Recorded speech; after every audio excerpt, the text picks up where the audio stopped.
अगर हम एक बहुत ही जटिल मशीन की कल्पना करें, जहां हर एक पुर्जे मतलब हर एक गियर के लिए सिर्फ एक ही निश्चित खांचा बना है और यदि उस पुर्जे को 1 मिलीमीटर भी खिसका दें तो शायद पूरी मशीन काम करना बंद कर दे।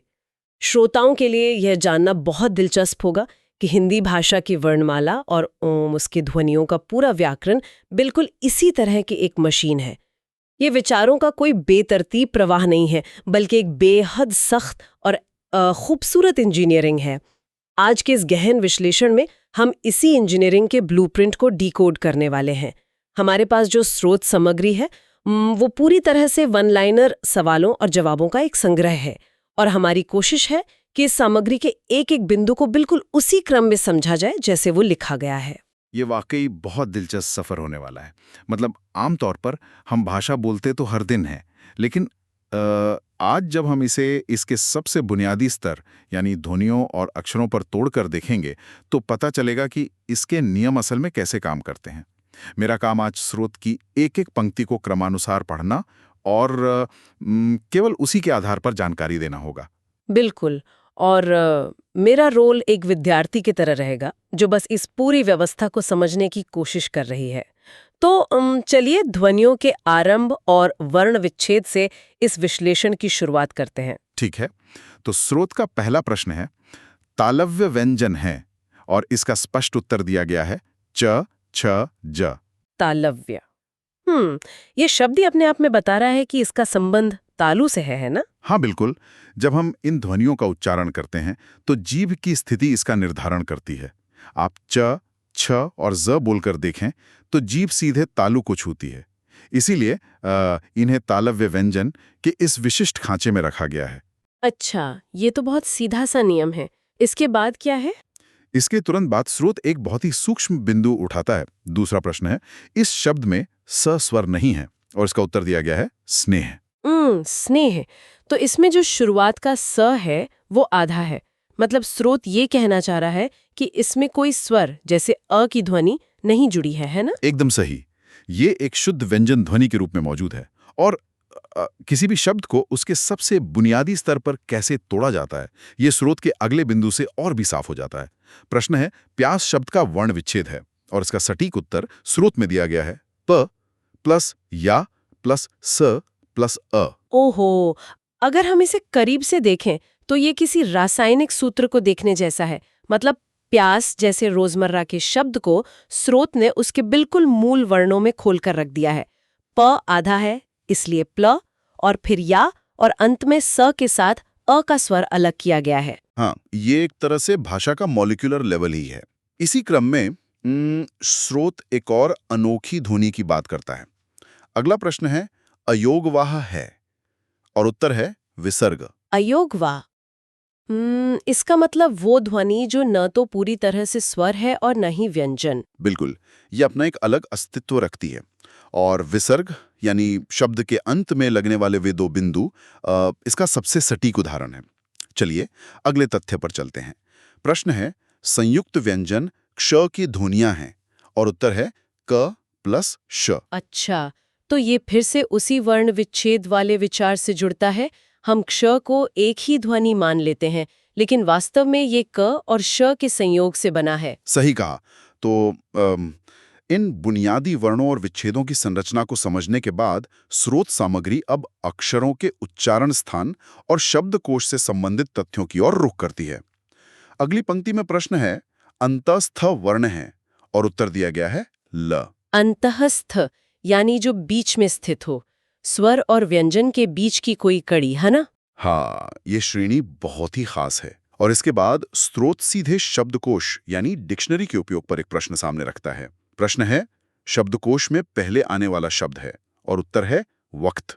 तो ये दर्शाता है कि हमारी ये कठोर वर्णमाला जब शब्दकोश में लागू होती है तो उसका भी एक तय अनुक्रम होता है। बिल्कुल, ये वर्णमाला के व्यावहारिक उपयोग का एक सीधा उदाहरण है। इसके बाद उच्चारण स्थानों की एक पूरी श्रृंखला शुरू होती है। ध्यान से सुनिएगा। स्रोत का अगला प्रश्न है, व का उच्चारण स्थान है, उत्तर है ओष्ठ्य। ओष्ठ्य यानी ओठ या होंठ, मतलब व बोलते समय होठों का आकार बदलता है। हाँ, अगला प्रश्न है, श ध्वनि का उच्चारण स्थान है? उत्तर है तालु। और फिर प्रश्न आता है ड़ का उच्चारण स्थान होता है, और इसका उत्तर है मूर्धन्य। मूर्धन्य। ये काफी भारी शब्द है, लेकिन इसका मतलब यही है ना कि बोलते समय जीभ मुड़कर तालु के कठोर हिस्से से टकराती है। बिल्कुल। स्रोत हमें ध्वनियों की उत्पत्ति के बहुत ही सटीक स्थानों के नाम दे रहा है, और इसी सटीक व्यवस्था के बीच स्रोत एक बहुत ही दिलचस्प और रोजमर्रा से जुड़ी पंक्ति लेकर आता है।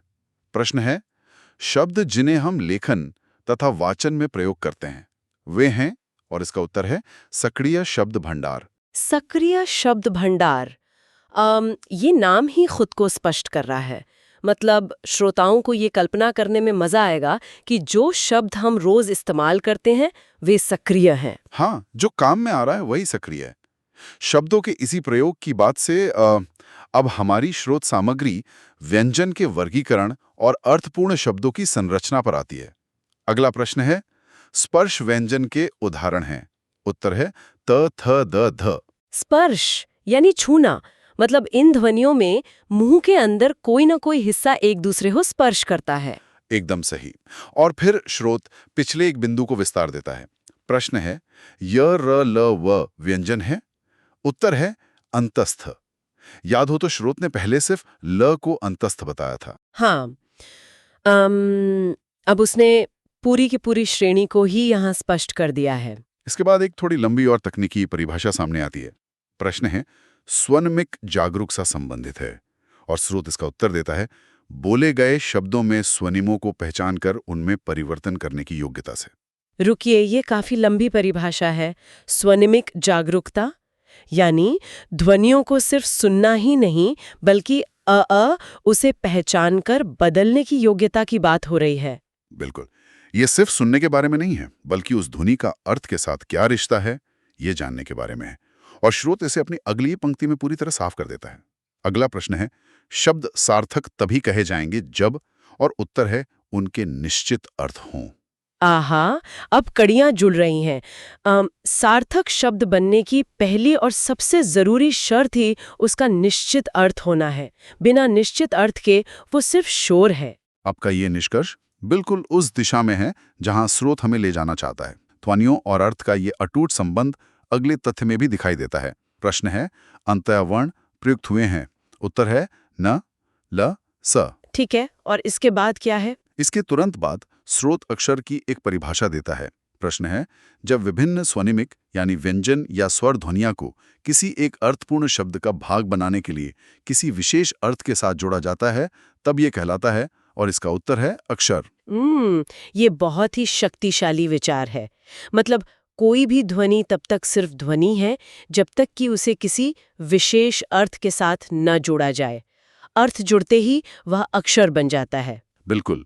अक्षरों के निर्माण की इस प्रक्रिया को समझने के बाद अब स्रोत सामग्री इस बात पर बढ़ती है कि इन अक्षरों को बोलने में हमारे शरीर को क्या प्रयत्न करने पड़ते हैं।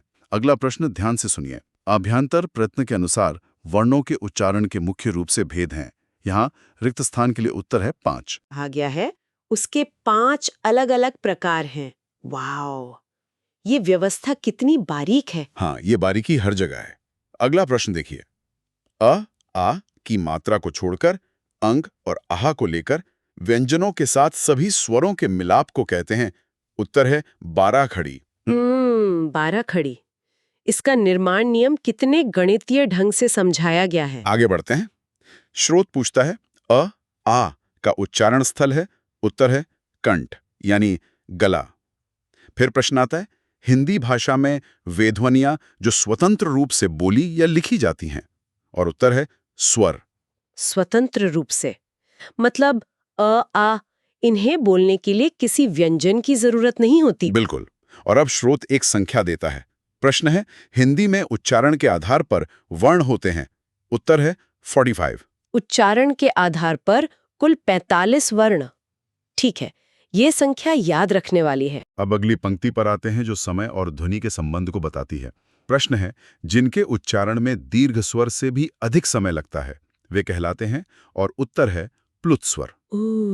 प्लुत स्वर मतलब इसमें दीर्घ स्वर से भी ज्यादा समय लगता है। हाँ, स्रोत स्पष्ट रूप से बस यही कहता है कि इसमें अधिक समय लगता है। कमाल है। मतलब अ, सिर्फ समय की अवधि ध्वनि को एक बिल्कुल नया नाम और श्रेणी दे देती है। यही इस व्याकरण की सुंदरता है। इसके बाद एक सीधा सा समीकरण है। प्रश्न है अ प्लस ई इज इक्वल टू, और उत्तर है ए। ये तो दो स्वरों के संयोजन का नियम हो गया। हाँ, और इसके बाद स्रोत एक और संख्या देता है। प्रश्न है व्यंजन वर्णों की कुल संख्या है, उत्तर है 33। रुकिए, थोड़ी देर पहले स्रोत ने कहा था कि उच्चारण के आधार पर वर्ण 45 है और अब ये कह रहा है कि व्यंजन वर्ण 33 है। हाँ, अगर हम स्रोत के शब्दों पर गौर करें तो उसने पहले उच्चारण के आधार पर कुल वर्ण 45 बताए थे, लेकिन अब वो बहुत ही स्पष्ट रूप से सिर्फ व्यंजन वर्णों की बात कर रहा है, जिनकी संख्या ठीक 33 है। अच्छा, समझ गई। स्रोत इन श्रेणियों और उनकी संख्याओं को लेकर बिल्कुल सटीक है। चलिए इसी सटीकता के साथ आगे बढ़ते हैं। अब हम वर्ण विपर्य, अल्पप्राण और वर्णमाला की परिभाषा वाले हिस्से की तरफ जा रहे हैं। स्रोत की अगली पंक्ति है, यदि र किसी अन्य ध्वनि के साथ संयोग से पहले आए तो उसका रूप होगा, उत्तर है क्रम। यानी जब र किसी अन्य ध्वनि के साथ संयोग करता है तो उसका स्वरूप बदल जाता है। हाँ, अगला प्रश्न है शब्दों के अक्षरों का हेरफेर कहलाता है, उत्तर है वर्ण विपर्य। फिर स्रोत पठन के बारे में एक बात कहता है। प्रश्न है पठन में वर्ण संकेत वे संकेत हैं, उत्तर है जो अर्थ बनाने की प्रक्रिया में सहायता करते हैं। एक बार फिर अर्थ की बात। स्रोत लगातार इस बात पर जोर दे रहा है कि भाषा का अंतिम लक्ष्य अर्थ बनाना ही है। बिल्कुल सही। और अब वर्गीकरण का एक नियम। प्रश्न है हिंदी वर्णमाला में वर्णों की प्रथम, तृतीय व पंचम व्यंजन ध्वनियों को प्राणत्व के आधार पर कहते हैं, उत्तर है अल्पप्राण। अल्पप्राण। यहाँ प्राणत्व का मतलब क्या है? स्रोत ने प्राणत्व के आधार पर वर्गीकरण किया है और इसे प्रथम, तृतीय और पंचम व्यंजन ध्वनियों से जोड़ा है। अल्प का मतलब होता है कम, तो यह उसी आधार पर अल्पप्राण कहलाता है। ठीक है, मैं इसे एक नियम की तरह ही याद रखूंगी। इसके बाद प्रश्न है प्रयत्न के आधार पर व्यंजनों के भेद हैं, उत्तर है 2। फिर अगला प्रश्न है ड ढ व्यंजन है, उत्तर है स्पर्श। और अब हम उस तथ्य पर पहुंच रहे हैं जो इस पूरी व्यवस्था को एक नाम देता है। प्रश्न है सभी वर्ण व्याकरण सम्मत ढंग से और निश्चित क्रम में लिखे जाते हैं, और इसका उत्तर है वर्णमाला। तो ये हुई वर्णमाला की सबसे संपूर्ण परिभाषा, व्याकरण सम्मत ढंग और एक निश्चित क्रम। बिल्कुल। अब इस अंतिम परिभाषा के बाद स्रोत सामग्री अपनी दी गई जानकारी को पक्का करने के लिए अपने अंतिम 15 तथ्यों को ठीक उसी क्रम में हूबहू दोहराती है। अच्छा, इसका मतलब है कि ये जानकारी इतनी अहम है कि इसे दोबारा सुनना जरूरी है। मैं इसे एक फास्ट रिवीजन की तरह देखूंगी। तो चलिए स्रोत के इसी अनुशासन का पालन करते हुए हम इन 15 पंक्तियों को उसी सटीक क्रम में एक के बाद एक फिर से देखते हैं। मैं पढ़ता हूं। प्रश्न है आभ्यंतर प्रयत्न के अनुसार वर्णों के उच्चारण के मुख्य रूप से भेद हैं, उत्तर 5।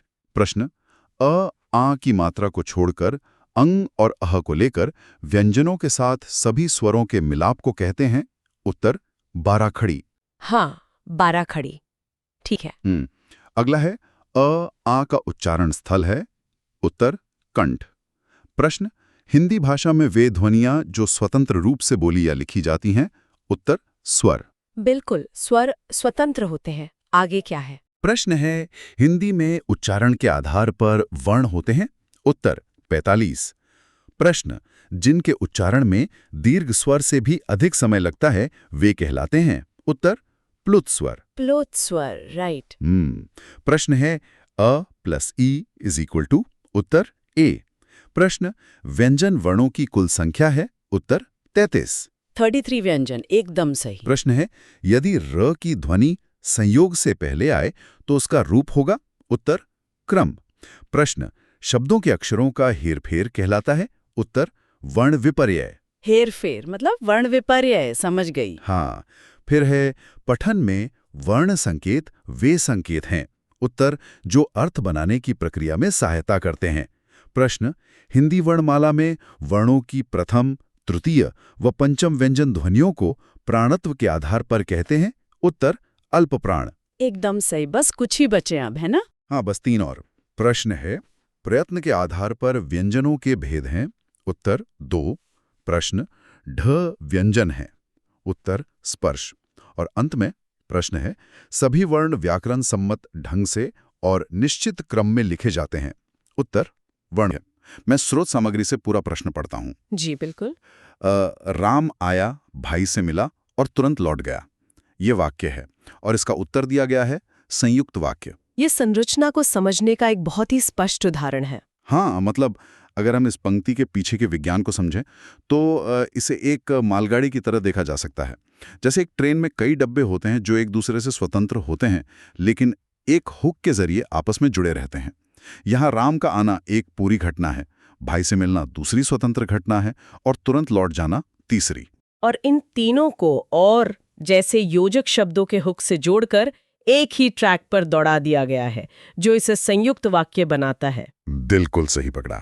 अब हम दूसरी पंक्ति पर आते हैं, जो वाक्य के एक बुनियादी अंग को परिभाषित करती है। स्रोत सामग्री के अनुसार प्रश्न है, वाक्य का वह अंश जो वाक्य के उद्देश्य के विषय में बताता है कहलाता है? और इसका उत्तर है विधेय। यह किसी फिल्म के ढांचे जैसा लगता है, जहां उद्देश्य फिल्म का मुख्य हीरो है जिसके बारे में बात हो रही है। एकदम सटीक। और उस हीरो के आसपास जो पूरी कहानी घट रही है, जो भी एक्शन हो रहा है, वो सब विधेय कहलाता है। अब तीसरी पंक्ति देखते हैं। प्रश्न है, वह नदी में तैरने लगा, वाक्य का प्रकार है और इसका सटीक उत्तर है सरल वाक्य। यह अपनी सरलता में ही पूर्ण है, क्योंकि इसमें जानकारी का प्रवाह बिल्कुल सीधा है। हाँ, इसमें कोई घुमाव या जटिलता नहीं है, बस एक तीर की तरह सीधा, एक कर्ता और एक क्रिया। अब चौथी पंक्ति की ओर बढ़ते हैं, जो सरल वाक्यों से एक कदम आगे की बात करती है। प्रश्न है, मिश्र वाक्य है और स्रोत में उदाहरण है, अध्यापक देखते हैं कि छात्र पढ़ते हैं। यहाँ निर्भरता का सिद्धांत काम कर रहा है, जो वाक्य को जोड़ता है। बिल्कुल। अगर हम इसे बीच से काट दें तो अध्यापक देखते हैं अपने आप में अधूरा लगेगा। की शब्द का इस्तेमाल करके इसे छात्र पढ़ते हैं के साथ जोड़कर एक मिश्रित ढांचा तैयार किया गया है। एक हिस्से का दूसरे के बिना अधूरा होना ही इसकी सबसे बड़ी पहचान है। पांचवी पंक्ति भाषा के भावनात्मक पहलू की ओर ले जाती है। प्रश्न है, इच्छावाचक वाक्य का उदाहरण है और उत्तर दिया गया है, आपकी यात्रा मंगलमय हो। यह दिखाता है कि हम भाषा का उपयोग सिर्फ रोबोट की तरह जानकारी देने के लिए नहीं, बल्कि अपनी भावनाओं को प्रकट करने के लिए भी करते हैं। हाँ, और इसी बात को हमारी छठी पंक्ति गहराई से समझाती है। प्रश्न है, अर्थ के अनुसार वाक्य के प्रकार हैं और इसका उत्तर है 8, यानी अर्थ या भाव के आधार पर कुल 8 श्रेणियां बनती हैं। 8 अलग अलग प्रकारों में भावनाओं का यह वर्गीकरण भाषा के विस्तार को एक व्यवस्थित रूप देता है। बिल्कुल। और इस पहले भाग की हमारी अंतिम यानी 7वीं पंक्ति वाक्य की मूल परिभाषा ही स्पष्ट कर देती है। प्रश्न है, वाक्य है और इसका उत्तर है विचारों को पूर्णता से प्रकट करने वाला पद समूह। विचारों की पूर्णता का ये सिद्धांत ही भाषा का अंतिम लक्ष्य है। बिना एक व्यवस्थित पद समूह के कोई भी विचार स्पष्ट नहीं हो सकता। एकदम सही कहा आपने। अब हम अपनी चर्चा के दूसरे भाग की ओर बढ़ते हैं, जहां वाक्यों के कुछ अन्य वर्गीकरण हैं। 8वें बिंदु से शुरू करते हैं। प्रश्न है, तुमने इतना अच्छा काम किया और मुझे खबर न दी। यह वाक्य है और उत्तर है संकेतालंकार। इस वाक्य में छिपा हुआ कटाक्ष और विरोधाभास इसे बहुत प्रभावी बनाता है। हाँ, यहाँ काम अच्छा करने की तारीफ नहीं है, बल्कि खबर न देने का एक मीठा ताना है। शब्दों के पीछे एक अलंकारिक संकेत है। अब 9वीं पंक्ति पर आते हैं। प्रश्न है, मनुष्य के विचारों को पूर्णता से प्रकट करने वाले पद समूह को कहते हैं और उत्तर है वाक्य। ये फिर से उसी बात पर जोर देता है कि विचारों को पूरी तरह बाहर लाना ही व्याकरण का मुख्य काम है। बिल्कुल। 10वीं पंक्ति फिर से एक मिश्र वाक्य का उदाहरण है। प्रश्न है, मैंने सुना है कि कल हड़ताल होगी। वाक्य है और उत्तर है मिश्र वाक्य। यह अफवाहों के फैलने का सबसे सामान्य ढांचा है। मैंने सुना है एक अधूरा आधार है जिस पर कि कल हड़ताल होगी की इमारत टिकी है। ये हमारे रोजमर्रा के संवाद में बहुत इस्तेमाल होता है। हाँ। अब 11वीं पंक्ति इंसान के भविष्य के अनुमान को दर्शाती है। प्रश्न है, पानी न बरसे तो धान सूख जाता। यह वाक्य है और इसका उत्तर है संकेतवाचक। ये कार्य कारण संबंध का बहुत ही व्यवहारिक उदाहरण है, जहां एक घटना दूसरी पर पूरी तरह निर्भर कर रही है। एकदम। 12वीं पंक्ति हमें मूल अंगों पर वापस ले जाती है। प्रश्न है, जिस वस्तु के विषय में कुछ कहा जाता है उसे सूचित करने वाले शब्दों को कहते हैं? और इसका उत्तर है उद्देश्य। ये वही फिल्म के हीरो वाली बात है। वाक्य जिसके इर्द गिर्द घूमता है वही उसका उद्देश्य है। बिल्कुल सही। 13वीं पंक्ति आज्ञा और विनम्रता का मिश्रण है। प्रश्न है, कृपया जाएं, ये वाक्य है और इसका उत्तर है आज्ञावाचक। ये बहुत सूक्ष्म बात है कि कृपया जोड़ने के बावजूद वाक्य का मूल चरित्र आदेशात्मक ही रहता है। हाँ, 14वीं पंक्ति बिल्कुल यथार्थ की बात करती है। प्रश्न है, मैं सुबह घूमने जाता हूं, और ये है विधानार्थक वाक्य। यह बिना किसी शर्त के एक स्थापित तथ्य है। विधानार्थक वाक्यों का यही काम है, यथार्थ को ज्यों का त्यों प्रस्तुत कर देना। 15वीं पंक्ति भी कुछ ऐसी ही है। प्रश्न है, राम ने कहा गाड़ी पलट गई। स्रोत के अनुसार यह सरल वाक्य है। इसमें किसी की या और का इस्तेमाल करके उलझाया नहीं गया है। घटना का ये सीधा प्रस्तुतिकरण ही इसे सरल वाक्य की श्रेणी में रखता है। 16वीं पंक्ति एक नैतिक जिम्मेदारी की ओर इशारा करती है। प्रश्न है, इस वाक्य में आज्ञार्थ या विधिलिंग वृत्ति का प्रयोग हुआ है, और वाक्य है, सभी को परिश्रम की भावना रखनी चाहिए। चाहिए जैसे शब्दों का उपयोग समाज में अपेक्षित व्यवहार को दर्शाने के लिए किया जाता है। बिल्कुल, और इस भाग की अंतिम 17वीं पंक्ति विलोम पर आधारित है। प्रश्न है, श्री सोहनलाल वरिष्ठ हिंदी अधिकारी हैं। वाक्य में रेखांकित शब्द यानी वरिष्ठ का विपरीत अर्थ देने वाला वाक्य है, और उत्तर है श्री सोहनलाल कनिष्ठ हिंदी अधिकारी हैं। सिर्फ एक शब्द के बदलने से वाक्य का पूरा पदानुक्रम और अर्थ पूरी तरह से उलट जाता है। सही कहा। अब हम अपने तीसरे भाग में प्रवेश करते हैं। यहाँ से हम उन छोटे छोटे उपकरणों की बात करेंगे जो इन वाक्यों को नियंत्रित करते हैं, यानी हमारे विराम चिन्ह। वाक्यों की संरचना के बाद ये चर्चा का बहुत ही प्रासंगिक हिस्सा है। हाँ, 18वीं पंक्ति है, किसी बड़े अंश का संक्षिप्त रूप दर्शाने के लिए इस चिन्ह का प्रयोग किया जाता है, और उत्तर है लाघव चिन्ह या संक्षेप सूचक चिन्ह, जैसे हम डॉक्टर के लिए डॉ लिखते हैं। लंबे शब्दों को बार बार लिखने की थकान से बचने के लिए ये चिन्ह समय और जगह दोनों बचाता है। एकदम। 19वीं पंक्ति भावों को कागज पर उतारने का काम करती है। प्रश्न है, सही विराम चिन्ह वाला वाक्य है, और उत्तर है छी, तुमने तो नाम ही डुबो दिया।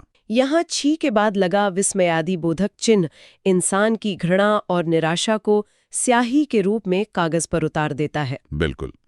20वीं पंक्ति शिक्षण से जुड़ी है। प्रश्न है, भाषा की कक्षा में विराम चिन्हों के उपयुक्त प्रयोग के उद्देश्य को लेकर शिक्षण कार्य हो रहा था। प्रदत्त कार्य इस उद्देश्य को प्राप्त करने में सहायक है, और उत्तर है विद्यार्थियों को निम्नलिखित में विराम चिन्ह लगाने के लिए कहें। रमेश को आइसक्रीम खाना बहुत पसंद है। वो हलवा और इस तरह की और भी बहुत सी चीजें खाना पसंद करता है। एक लंबे बिना रुके चलने वाले वाक्य में ब्रेक लगाने को कहना रिवर्स इंजीनियरिंग का एक बहुत ही अच्छा तरीका है। 21वीं पंक्ति एक खास चीज पर रोशनी डालती है। प्रश्न है, मेघदूत एक महाकाव्य है। इसमें 2 विराम चिन्हों का प्रयोग हुआ है, और उत्तर है पूर्ण विराम और उद्धरण चिन्ह। किसी विशेष नाम या कृति को बाकियों से अलग करके दिखाने के लिए ये सिंगल कोट्स वाला तरीका बहुत ही कारगर है। हाँ, ये एक स्पॉटलाइट की तरह काम करता है। 22वीं पंक्ति तकनीक के प्रभाव की बात करती है। प्रश्न है, समय एवं स्थान की बचत के आधार पर अब ये चिन्ह पूर्ण विराम के लिए प्रयुक्त हो रहा है, और उत्तर है बिंदु। यह इस बात का प्रमाण है कि कैसे भाषाएं तकनीक और कीबोर्ड के साथ खुद को ढाल लेती हैं। 23वीं पंक्ति ठहराव की मात्रा पर है।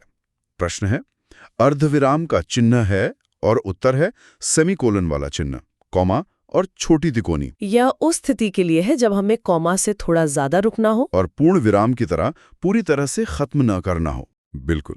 24वीं पंक्ति इसी की छोटी बहन की तरह है। प्रश्न है, वाक्य में एक ही प्रकार के पद या पदबंधों को पृथक दर्शाने के लिए प्रयोग किया जाता है, और उत्तर है अल्पविराम यानी कॉमा। ये कॉमा ही है जो एक लंबी सूची में आलू, टमाटर और प्याज को आपस में मिलने से रोकता है। 25वीं पंक्ति सीधे हमारी शारीरिक रचना से जुड़ती है। प्रश्न है, बिंदु या अनुस्वार चिन्ह का उच्चारण होता है, और उत्तर है नाक से। ये देखना अद्भुत है कि एक छोटा सा बिंदु सीधे तौर पर हमारी नासिका की ध्वनि का प्रतिनिधित्व कर रहा है। एकदम सही।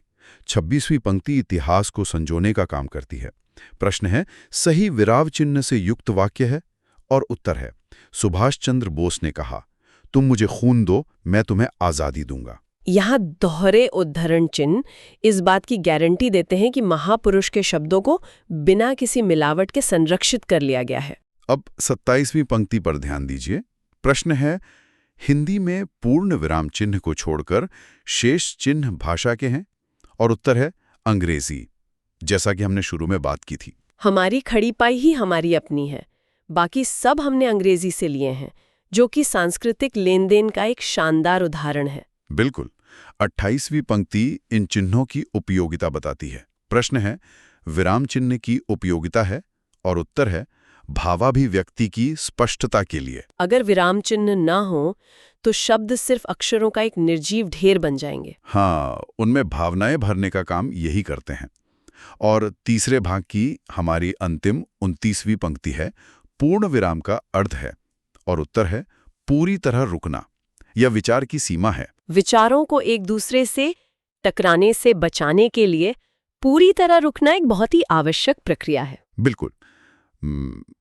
अब हम अपने अंतिम भाग की ओर बढ़ते हैं, जो वाक्यों की वर्तनी और शुद्धता पर आधारित है। 30वीं पंक्ति है, शुद्ध वाक्य है।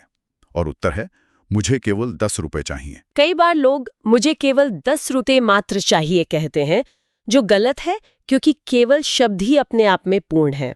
एकदम सही। भाषा में ये इकोनॉमी बहुत जरूरी है।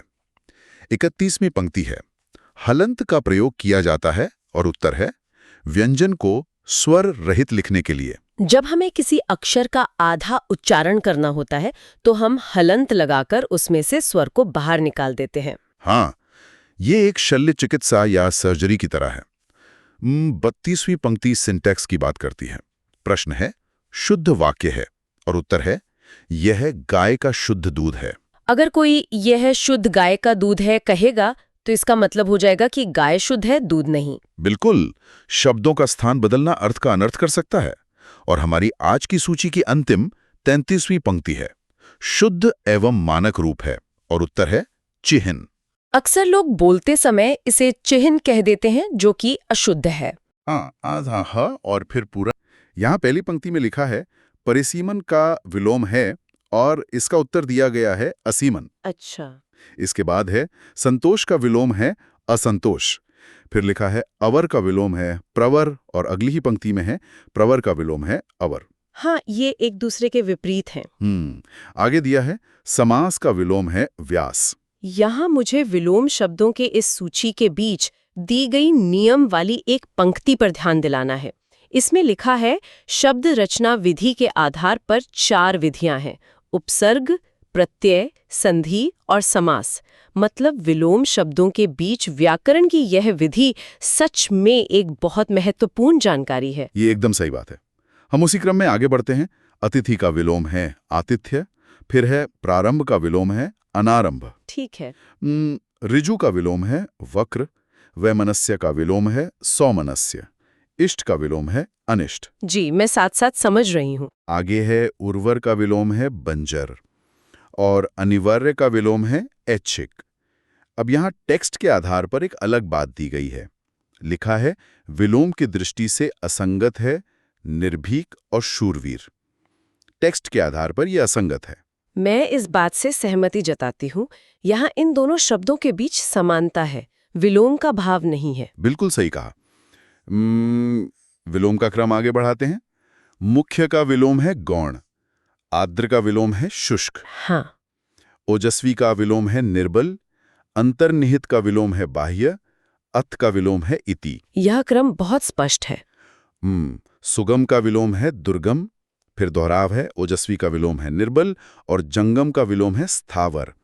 इसके तुरंत बाद एक तथ्य दिया गया है, प्रयोग की दृष्टि से शब्द 2 प्रकार के हैं। यह एक अच्छा व्याकरणिक तथ्य है। तो अब हम अपनी सूची के दूसरे भाग यानी पर्यायवाची और समानार्थी शब्दों पर आते हैं। मैं क्रम को आगे बढ़ाते हुए पढ़ता हूं। धूम्र शब्द का पर्याय है, उत्तर है धुआं। अच्छा। झपट का पर्याय है छीनना। सखी एवं प्रियतम के लिए पर्याय है अली। हाँ, अली शब्द काफी प्रचलित है। रात्रि के पर्याय हैं निशा, रजनी और विभावरी। और अंत में है केतु का पर्याय है ध्वज। यहाँ मैं कलश, कुंभ और घड़ा पात्र के शब्द युग्म पर टिप्पणी करना चाहूंगी। स्रोत में इस युग्म का अर्थ सच में बहुत सटीक रूप से मिलाया गया है। बिल्कुल सटीक है। हम्म अब हम एकार्थक, अनेकार्थक और त्रुटि वाले खंड को देखते हैं। यहाँ पढ़ा जाएगा, जीवन का सही अनेकार्थी शब्द है जिंदगी। ठीक है। इसके साथ अनेकार्थी शब्द की परिभाषा दी गई है। जिन शब्दों के एक से अधिक अर्थ होते हैं वे अनेकार्थी शब्द कहलाते हैं। यह परिभाषा चीजों को आसान बना देती है। आगे लिखा है, भाषा संबंधी भूल का अर्थ है त्रुटि। अकिंचन का अर्थ है जिसके पास कुछ न हो। पथ्यापथ्य युग्म का अर्थ है रास्ता और रोगी का भोजन। और उत्कोच का अर्थ है घूस। ये शब्द अर्थ समझने में मदद करते हैं। अब यहाँ अंबर शब्द के दो प्रयोग दिए गए हैं। पहले बताया गया है कि अंबर का अनेकार्थक है आकाश और वस्त्र, और फिर अगली पंक्ति पढ़कर यह स्पष्ट होता है कि उसका अंबर फट गया। इस वाक्य में अंबर का अर्थ वस्त्र है। यह एक बहुत सकारात्मक और अच्छा कथन है। एक ही शब्द संदर्भ के अनुसार कैसे अपना अर्थ बदलता है, यह उसका बेहतरीन उदाहरण है। हाँ, और इस खंड के अंत में दिया है तुरंग का अर्थ है घोड़ा। अच्छा। अब हम तत्सम, तद्भव, देशज, विदेशज और संकर शब्दों वाले भाग पर जाते हैं। यहाँ सुई का तत्सम रूप है, उत्तर है सूची। जी। लज्जा ये एक तत्सम शब्द है। आपका तत्सम रूप है आत्म, बौना का तत्सम रूप है वामन, और सुन का तत्सम रूप है श्रवण। ये सभी तत्सम शब्द हैं। इसके बाद शब्द स्रोतों की जानकारी है। कहाँ? ये तद्भव शब्द है, और लेकिन ये फारसी भाषा का शब्द है। लेकिन शब्द का फारसी होना एक नई जानकारी है। आगे संकर शब्दों की सूची है। लाठी चार्ज, तहसीलदार, जेल खाना और खून पसीना। यहाँ ये तथ्य जोड़ना महत्वपूर्ण है कि ये दो अलग-अलग भाषाओं के मेल से बने शब्द हैं। जैसा कि स्रोत में इन्हें बहुत सही तरीके से संकर कहा गया है। बिल्कुल। और इस हिस्से के अंत में दिया है कमीज और गमला। ये पुर्तगाली भाषा के शब्द हैं। अच्छा, ये पुर्तगाली प्रभाव दिखाता है। अब हम अंतिम खंड की ओर बढ़ते हैं, जो वाक्यांश के लिए एक शब्द पर आधारित है। मैं इसे पंक्तिबद्ध तरीके से पढ़ूंगा। शुरुआत होती है, अपने मतलब निकालने वाला के लिए उचित शब्द है। उत्तर है स्वार्थी। जी, ये बहुत आम शब्द है। भूतों अथवा जीवों द्वारा होने वाला दुख। उत्तर है आधि भौतिक। संध्या और रात्रि के बीच का समय। उत्तर है गोधूली। गोधूली बहुत ही काव्यात्मक शब्द है। युद्ध करने का इच्छुक। उत्तर है युयुत्सु। फिजूल खर्च करना बुरी आदत है। इस वाक्य में रेखांकित अर्थ के लिए समानार्थी है अपव्यय। बिल्कुल। जिसे बुलाया न गया हो। उत्तर है अनाहूत। खाने की इच्छा। उत्तर है भूख।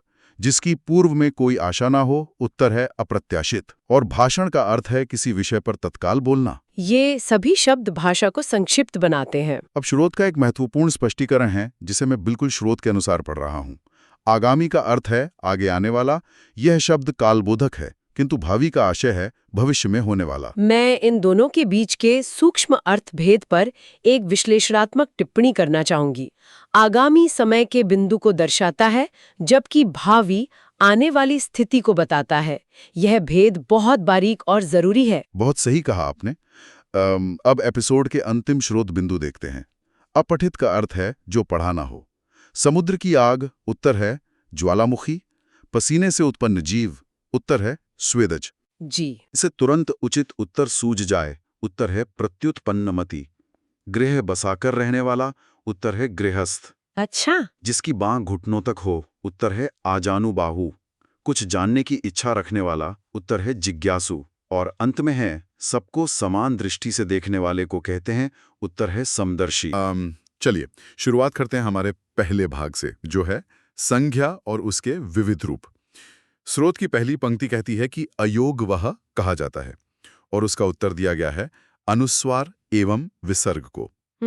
मतलब स्रोत के अनुसार भाषा में अनुस्वार और विसर्ग दोनों ही अयोग वह की श्रेणी में आते हैं।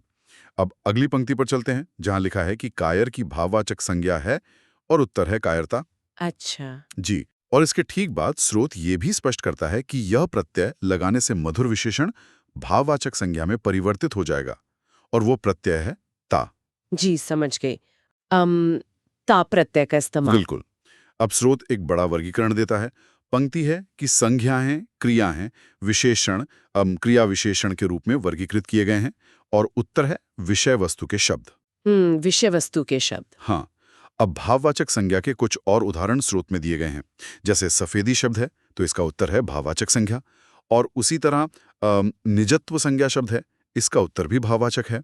जी, सफेदी और निजत्व दोनों भाववाचक हैं। एकदम सही। अब देखिए, एक बहुत ही अलग तरह का उदाहरण स्रोत सामने रखता है। वाक्य है कि समुद्रगुप्त भारत का नेपोलियन था, और यहाँ पूछा गया है कि नेपोलियन संज्ञा का उदाहरण है, और उत्तर दिया गया है व्यक्तिवाचक। अच्छा, व्यक्तिवाचक। हाँ, स्रोत इसे व्यक्तिवाचक संज्ञा ही मान रहा है। आगे बढ़ते हैं। पंक्ति है कि घर, पहाड़ और नदी भेद के अंतर्गत आएंगे, इसका उत्तर है जातिवाचक संज्ञा। जी, जातिवाचक। और फिर एक शब्द आता है तेजाबी। स्रोत के अनुसार तेजाबी में संज्ञा है, और इसका उत्तर है द्रव्यवाचक संज्ञा। द्रव्यवाचक संज्ञा। जी। इसके बाद एक वाक्य प्रयोग है कि ऊंचाइयां नापनी हो तो पहाड़ों की सैर करो। इसमें रेखांकित पद जो कि ऊंचाइयां हैं, उसके बारे में स्रोत कहता है कि यह भाववाचक संज्ञा है। जी, ऊंचाइयां भाववाचक संज्ञा है। बिल्कुल। अब एक और खास नियम स्रोत बताता है कि इस भाववाचक संज्ञा शब्द की निर्मिति व्यक्तिवाचक संज्ञा से हुई है, और वो शब्द है ऐश्वर्य। अरे वाह। हाँ। और लिंग के बारे में भी एक तथ्य है। स्रोत कहता है कि मोटापा और बुढ़ापा भाववाचक संज्ञा इस लिंग में प्रयुक्त होते हैं, और उत्तर है पुल्लिंग। जी, पुल्लिंग। आगे कुछ और शब्द हैं, जैसे दान शब्द में इस प्रकार की संज्ञा मानी जाएगी, तो उत्तर है भाववाचक।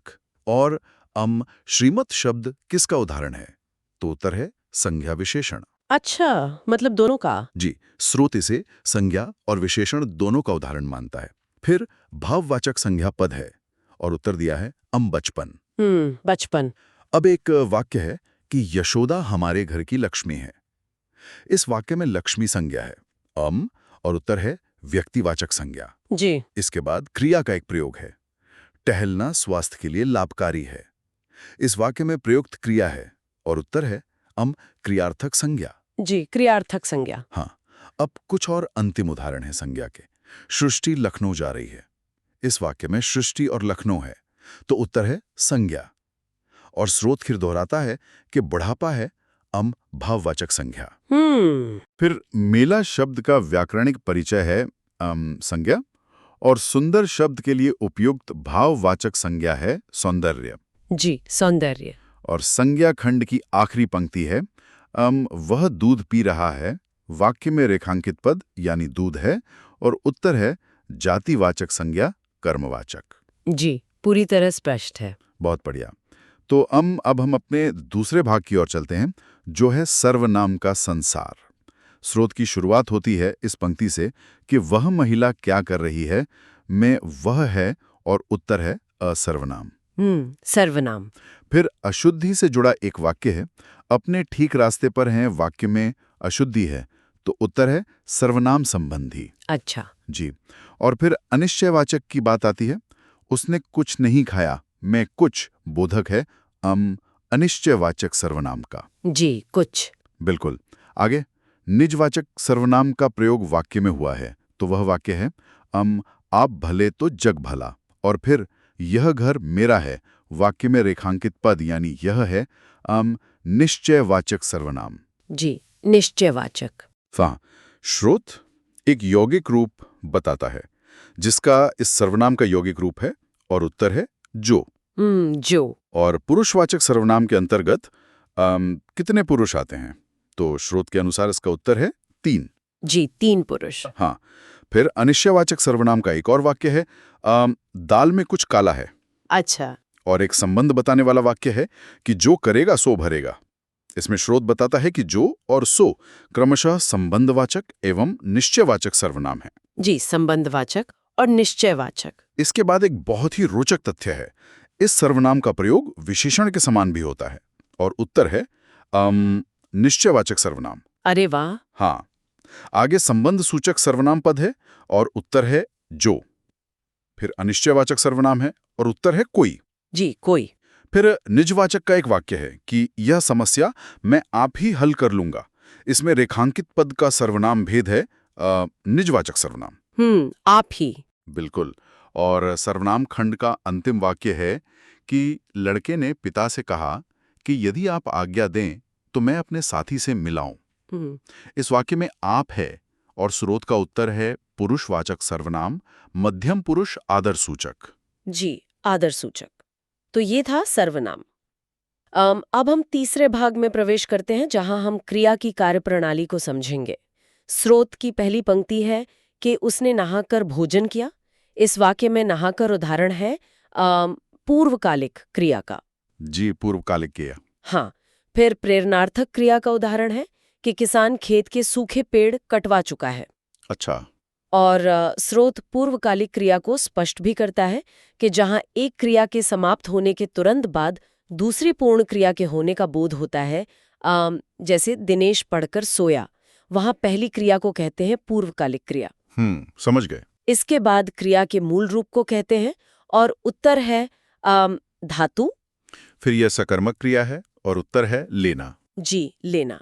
और स्रोत फिर से पूर्वकालिक क्रिया का एक तथ्य दोहराता है कि जब कर्ता एक क्रिया समाप्त करके दूसरी क्रिया में संलग्न होता है तो पहली क्रिया कहलाती है पूर्वकालिक क्रिया। जी, बिल्कुल। अब अकर्मक क्रिया की बारी है।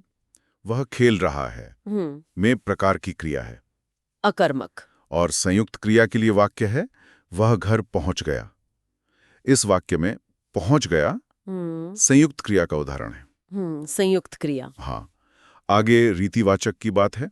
वर्षा एकाएक होने लगी। रेखांकित शब्द में क्रिया विशेषण है और उत्तर है रीतिवाचक। अच्छा।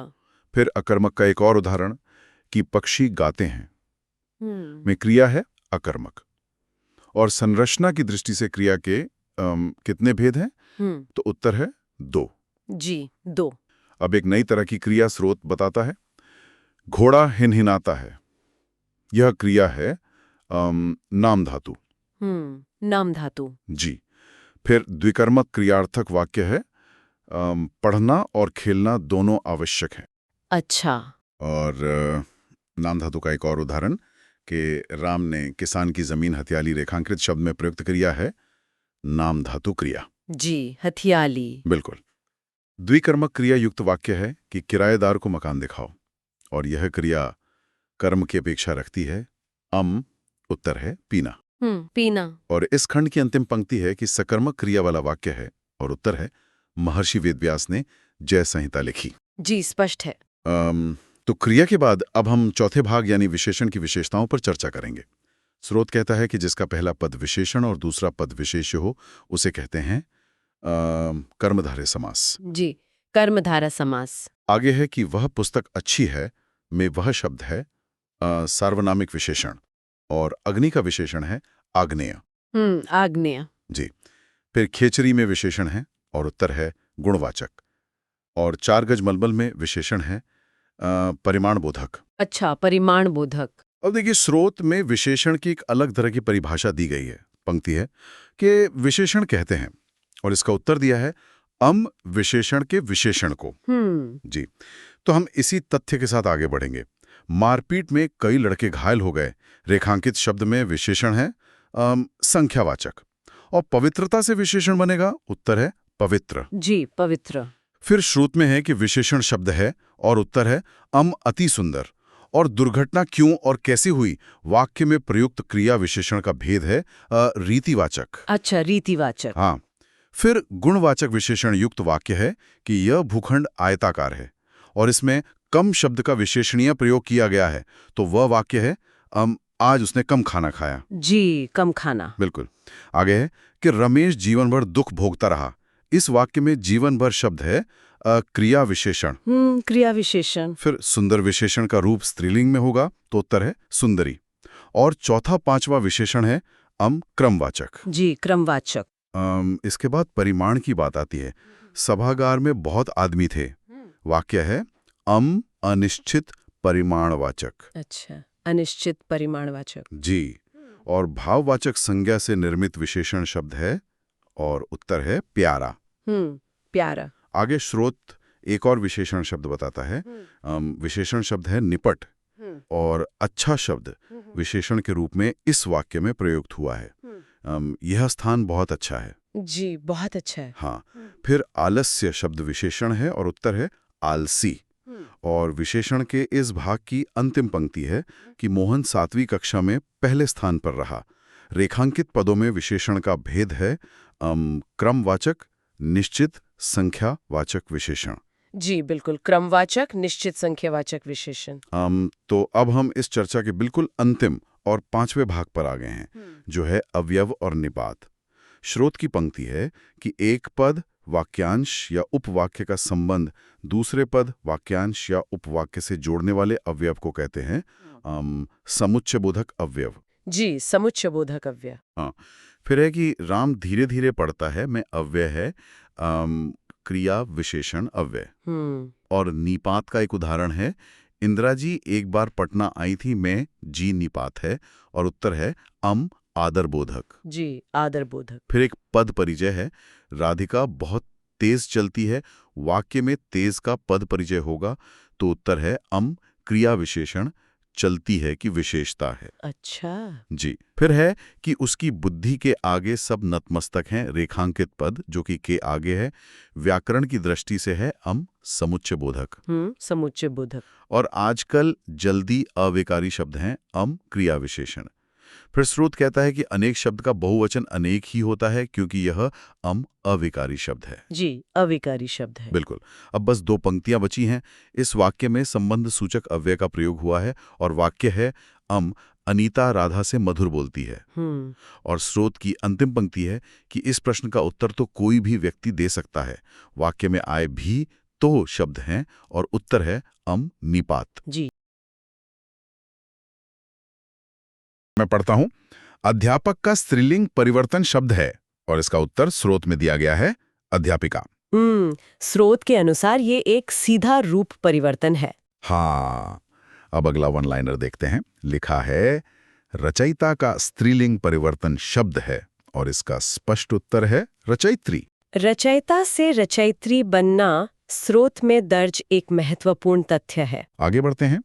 अगला वन लाइनर है स्त्रीलिंग पुल्लिंग की दृष्टि से अनुचित है और उत्तर दिया गया है तीतर तीतारी। स्रोत के अनुसार तीतर तीतारी का जोड़ा व्याकरणिक रूप से अनुचित माना गया है। यही दर्ज है। अब वचन की परिभाषा पर आते हैं। वन लाइनर पढ़ता हूं। बहुवचन कहते हैं।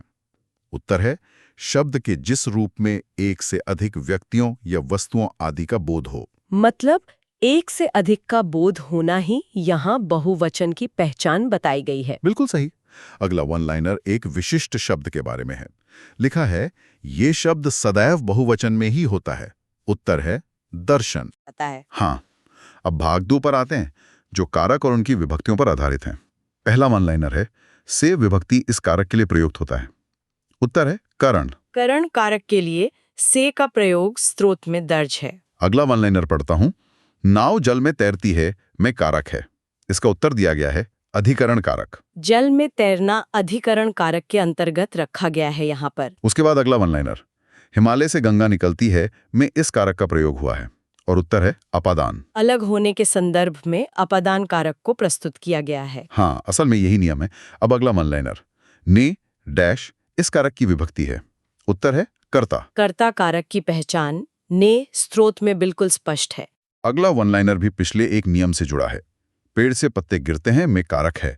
उत्तर दिया गया है अपादान। जब हिमालय से गंगा निकलती है और पेड़ से पत्ते गिरते हैं तो दोनों ही स्थितियों में स्रोत के अनुसार अपादान कारक ही है। ये ध्यान देने वाली बात है। बिल्कुल। अगला वन लाइनर पढ़ता हूं। विजय नहाने को गया वाक्य में कारक है। उत्तर है संप्रदान। यहाँ को का प्रयोग संप्रदान कारक को दर्शाता है स्रोत के मुताबिक। सही। अगला वन लाइनर फिर से वही नियम दोहराता है। वृक्ष से पत्ते गिरते हैं इस कथन में से डैश का विभक्ति चिन्ह है। उत्तर है अपादान कारक। स्रोत उसी अपादान कारक के नियम को यहाँ बार बार स्पष्ट कर रहा है। अगला वन लाइनर देखिए। हेमंत को खीर अच्छी लगती है वाक्य इस कारक का उदाहरण है। उत्तर दिया गया है कर्म कारक। इस वाक्य में स्रोत ने कर्म कारक को प्रस्तुत किया है। उसके बाद एक पारिभाषिक वन लाइनर है परसर्ग कहते हैं। उत्तर है कारक चिन्हों को। कारक चिन्ह ही प्रसर्ग है, ये स्रोत ने एकदम स्पष्ट कर दिया। अगला वन लाइनर पढ़ता हूं। अपादान कारक युक्त वाक्य है। उत्तर है बच्चे बंदर से डरते हैं। डरने के भाव को भी स्रोत ने अपादान कारक में ही रखा है, ये परिलक्षित होता है यहाँ। हाँ, और कारक वाले भाग का अंतिम वन लाइनर है लोटा छत से गिरा में कारक है। उत्तर है अपादान। छत से लोटा गिरना और पेड़ से पत्ता गिरना एक ही श्रेणी यानी अपादान में रखे गए हैं सामग्री में। बिल्कुल। अब भाग 3 पर आते हैं, जो काल और वाच्य के क्रमानुसार बिंदुओं पर है। पहला वन लाइनर है सीता स्कूल गई है। ये वाक्य डैश को दर्शाता है। उत्तर है आसन्न भूतकाल। आसन्न भूतकाल मतलब जो स्रोत के अनुसार बिल्कुल निकट अतीत में हुआ हो। हाँ, अगला वन लाइनर देखिए। ये वाक्य सामान्य वर्तमान काल का है। उत्तर है वह कलकत्ता जाता है। ये सामान्य दिनचर्या का एक सीधा उदाहरण है।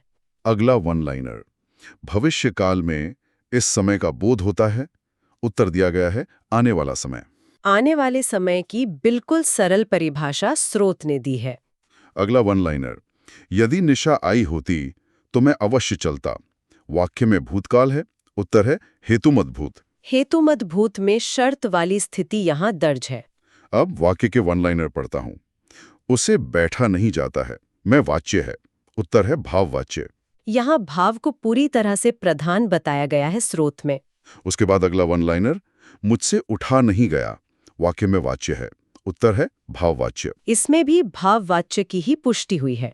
अगला वन लाइनर है जिस वाक्य में क्रिया का संबंध कर्ता से हो वह वाक्य कहलाता है। उत्तर है कर्तृवाच्य। स्रोत के अनुसार यही कर्तृवाच्य की मूल परिभाषा है। और वाच्य का अंतिम वन लाइनर मैं चुप नहीं बैठ सकती। उक्त वाक्य भाववाच्य में होगा। उत्तर दिया गया है मुझसे चुप नहीं बैठा जाता। एक सामान्य वाक्य को भाववाच्य में बदलने पर पूरी संरचना बदल जाती है, जैसा कि इस अंतिम उदाहरण में स्पष्ट रूप से दिखाई दिया। बिल्कुल। अब भाग 4 उपसर्ग के नियमों पर आते हैं। पहला वन लाइनर निरुपयोगी शब्द में उपसर्ग और प्रत्यय है। उत्तर है निर प्लस उपयोग प्लस ई। शब्द का ये पूरा विश्लेषण स्रोत में विस्तार से दिया गया है। अगला वन लाइनर अत्यंत शब्द में प्रयुक्त उपसर्ग है। उत्तर है अति। अति उपसर्ग स्रोत में दर्ज किया गया है यहाँ। अगला वन लाइनर मैं ठीक वैसे ही पढ़ रहा हूं जैसे स्रोत में लिखा है।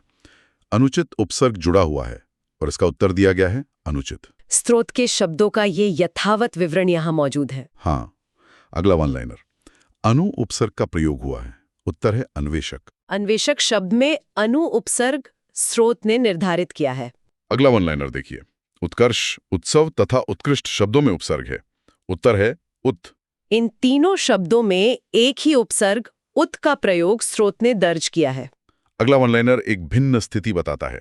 सु उपसर्ग रहित पद। उत्तर दिया गया है सौम्य।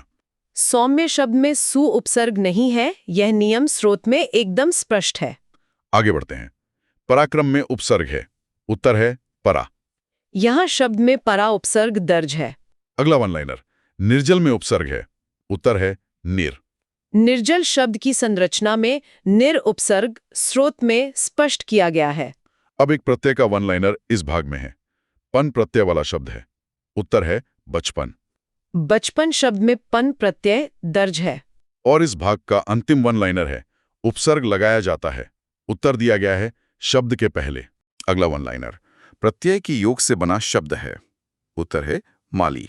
माली शब्द प्रत्यय के योग से बना है, ये तथ्य यहाँ मौजूद है। अगला वन लाइनर ध्यान देने लायक है। सामाजिक शब्द में मूल शब्द और प्रत्यय है।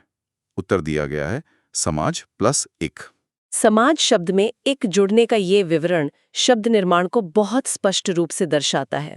अगला वन लाइनर बढ़ता हूं। इया प्रत्यय का प्रयोग हुआ है। उत्तर है दुनिया। दुनिया शब्द में इया प्रत्यय का प्रयोग दर्ज है।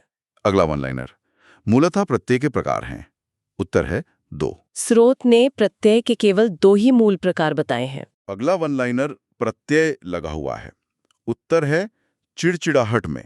चिड़चिड़ाहट में प्रत्यय की उपस्थिति स्रोत ने स्पष्ट की है। अगला वन लाइनर पिछले एक उदाहरण जैसा ही है। पागलपन में प्रत्यय है। उत्तर है पन। बचपन की तरह पागलपन में भी पन प्रत्यय ही स्रोत में दर्ज है। अगला वन लाइनर उपसर्ग का है। आ उपसर्ग का प्रयोग हुआ है। उत्तर है आख्यानिका। आख्यानिका शब्द की शुरुआत में अ उपसर्ग होना स्पष्ट है यहाँ पर। अगला वन लाइनर आंशिक शब्द में प्रयुक्त प्रत्यय है। उत्तर दिया गया है इक। सामाजिक की तरह आंशिक में भी एक प्रत्यय का स्रोत ने उल्लेख किया है। अगला वन लाइनर अनुपम शब्द में उपसर्ग जुड़ा है। उत्तर है अनु।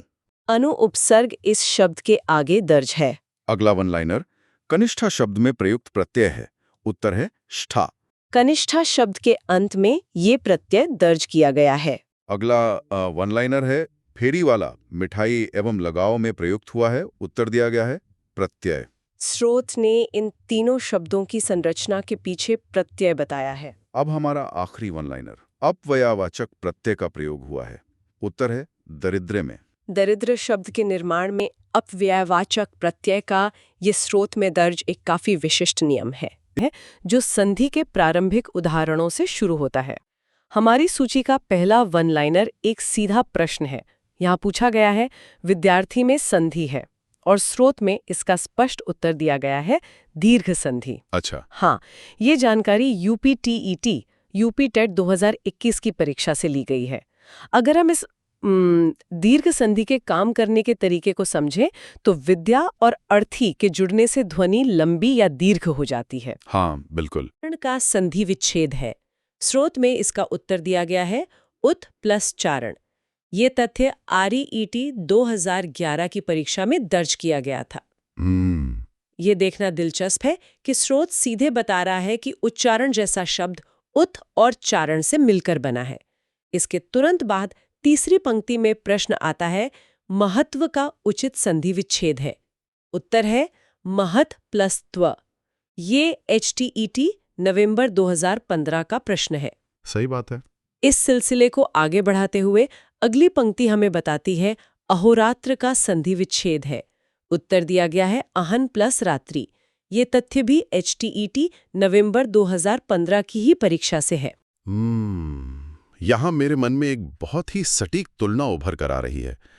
शब्दों को इस तरह उनके मूल हिस्सों में टूटते हुए देखना, जैसे महत्व का महत प्लस त्व में टूटना या अहोरात्र का अहन और रात्रि में पूरी तरह से विभाजित होना, ये बिल्कुल किसी जटिल मशीन के पुर्जों को अलग करने जैसा है। बिल्कुल एकदम सही। मतलब जब हम किसी बंद मशीन को बाहर से देखते हैं तो वो एक ठोस चीज लगती है, लेकिन जब हम उसे खोलकर उसके अलग अलग पुर्जों को देखते हैं तभी समझ में आता है कि कौन सा गियर किसे घुमा रहा है। ठीक उसी तरह स्रोत में दिया गया ये विच्छेद हमें शब्द की बनावट का व्यवहारिक ज्ञान दे रहा है। ये एनालॉजी इस प्रक्रिया को बहुत अच्छी तरह समझाती है। तो इसी मशीनरी को आगे समझते हैं। अगली पंक्ति में प्रश्न है निर्भय का संधि विच्छेद है। उत्तर है नी प्लस भय। ये हरियाणा TET नवंबर 2011 से लिया गया है। स्रोत के अनुसार नी के बाद जो दो बिंदु यानी विसर्ग लगे हैं वही जुड़ने के बाद र की ध्वनि पैदा कर रहे हैं। इसके बाद अगली पंक्ति में प्रश्न है गायक का संधि विच्छेद है। स्रोत में इसका उत्तर है गा प्लस यक। ये भी हरियाणा TET नवंबर 2011 का ही तथ्य है। फिर सूची हमें अगले प्रश्न पर ले जाती है। महेंद्र का संधि विच्छेद है। अच्छा। उत्तर है महा प्लस इंद्र। स्रोत में स्पष्ट लिखा है कि ये UPTET 2021 की उस परीक्षा से है जिसे रद्द या कैंसल्ड कर दिया गया था। और इस प्रारंभिक खंड की अंतिम पंक्ति में प्रश्न है निष्कपट शब्द का संधि विच्छेद है, जिसका उत्तर दिया गया है ने प्लस कपट। ये UPTET 2022 से है। निष्कपट और निर्भय के इन दोनों विच्छेदों को एक साथ देखने पर बिल्कुल साफ हो जाता है कि विसर्ग कोई स्थिर चीज नहीं है। स्रोत के अनुसार ही ये विसर्ग कभी रा में बदल जाता है तो कभी शाम में। ये इस बात का प्रमाण है कि भाषा ध्वनियों का एक लचीला विज्ञान है। बिल्कुल। अब हमारी स्रोत सामग्री दूसरे खंड में प्रवेश करती है, जहां दीर्घ, गुण, यण और विसर्ग संधियों का अध्ययन है। स्रोत की अगली पंक्ति में प्रश्न है भोजन प्लस आलय बराबर भोजनालय में संधि है, और इसका उत्तर है दीर्घ संधि। ये MPTET 2011 का प्रश्न है। हाँ। इसके बाद की पंक्ति में प्रश्न है परमेश्वर शब्द का संधि विच्छेद है। उत्तर है परम प्लस ईश्वर। जो झारखंड टीईटी 2016 से है। अगली पंक्ति में प्रश्न है गुण स्वर संधि का उदाहरण, और उत्तर दिया गया है यमुनोती। ये हरियाणा टीईटी 2018 से लिया गया है। अगली पंक्ति पढ़ती हूँ। प्रश्न है तपोवन में प्रयुक्त संधि का नाम है, उत्तर है विसर्ग संधि। स्रोत के अनुसार ये CGTET 2016 की इवनिंग शिफ्ट का प्रश्न है। इसके ठीक बाद एक बार फिर गुण संधि की बात आती है।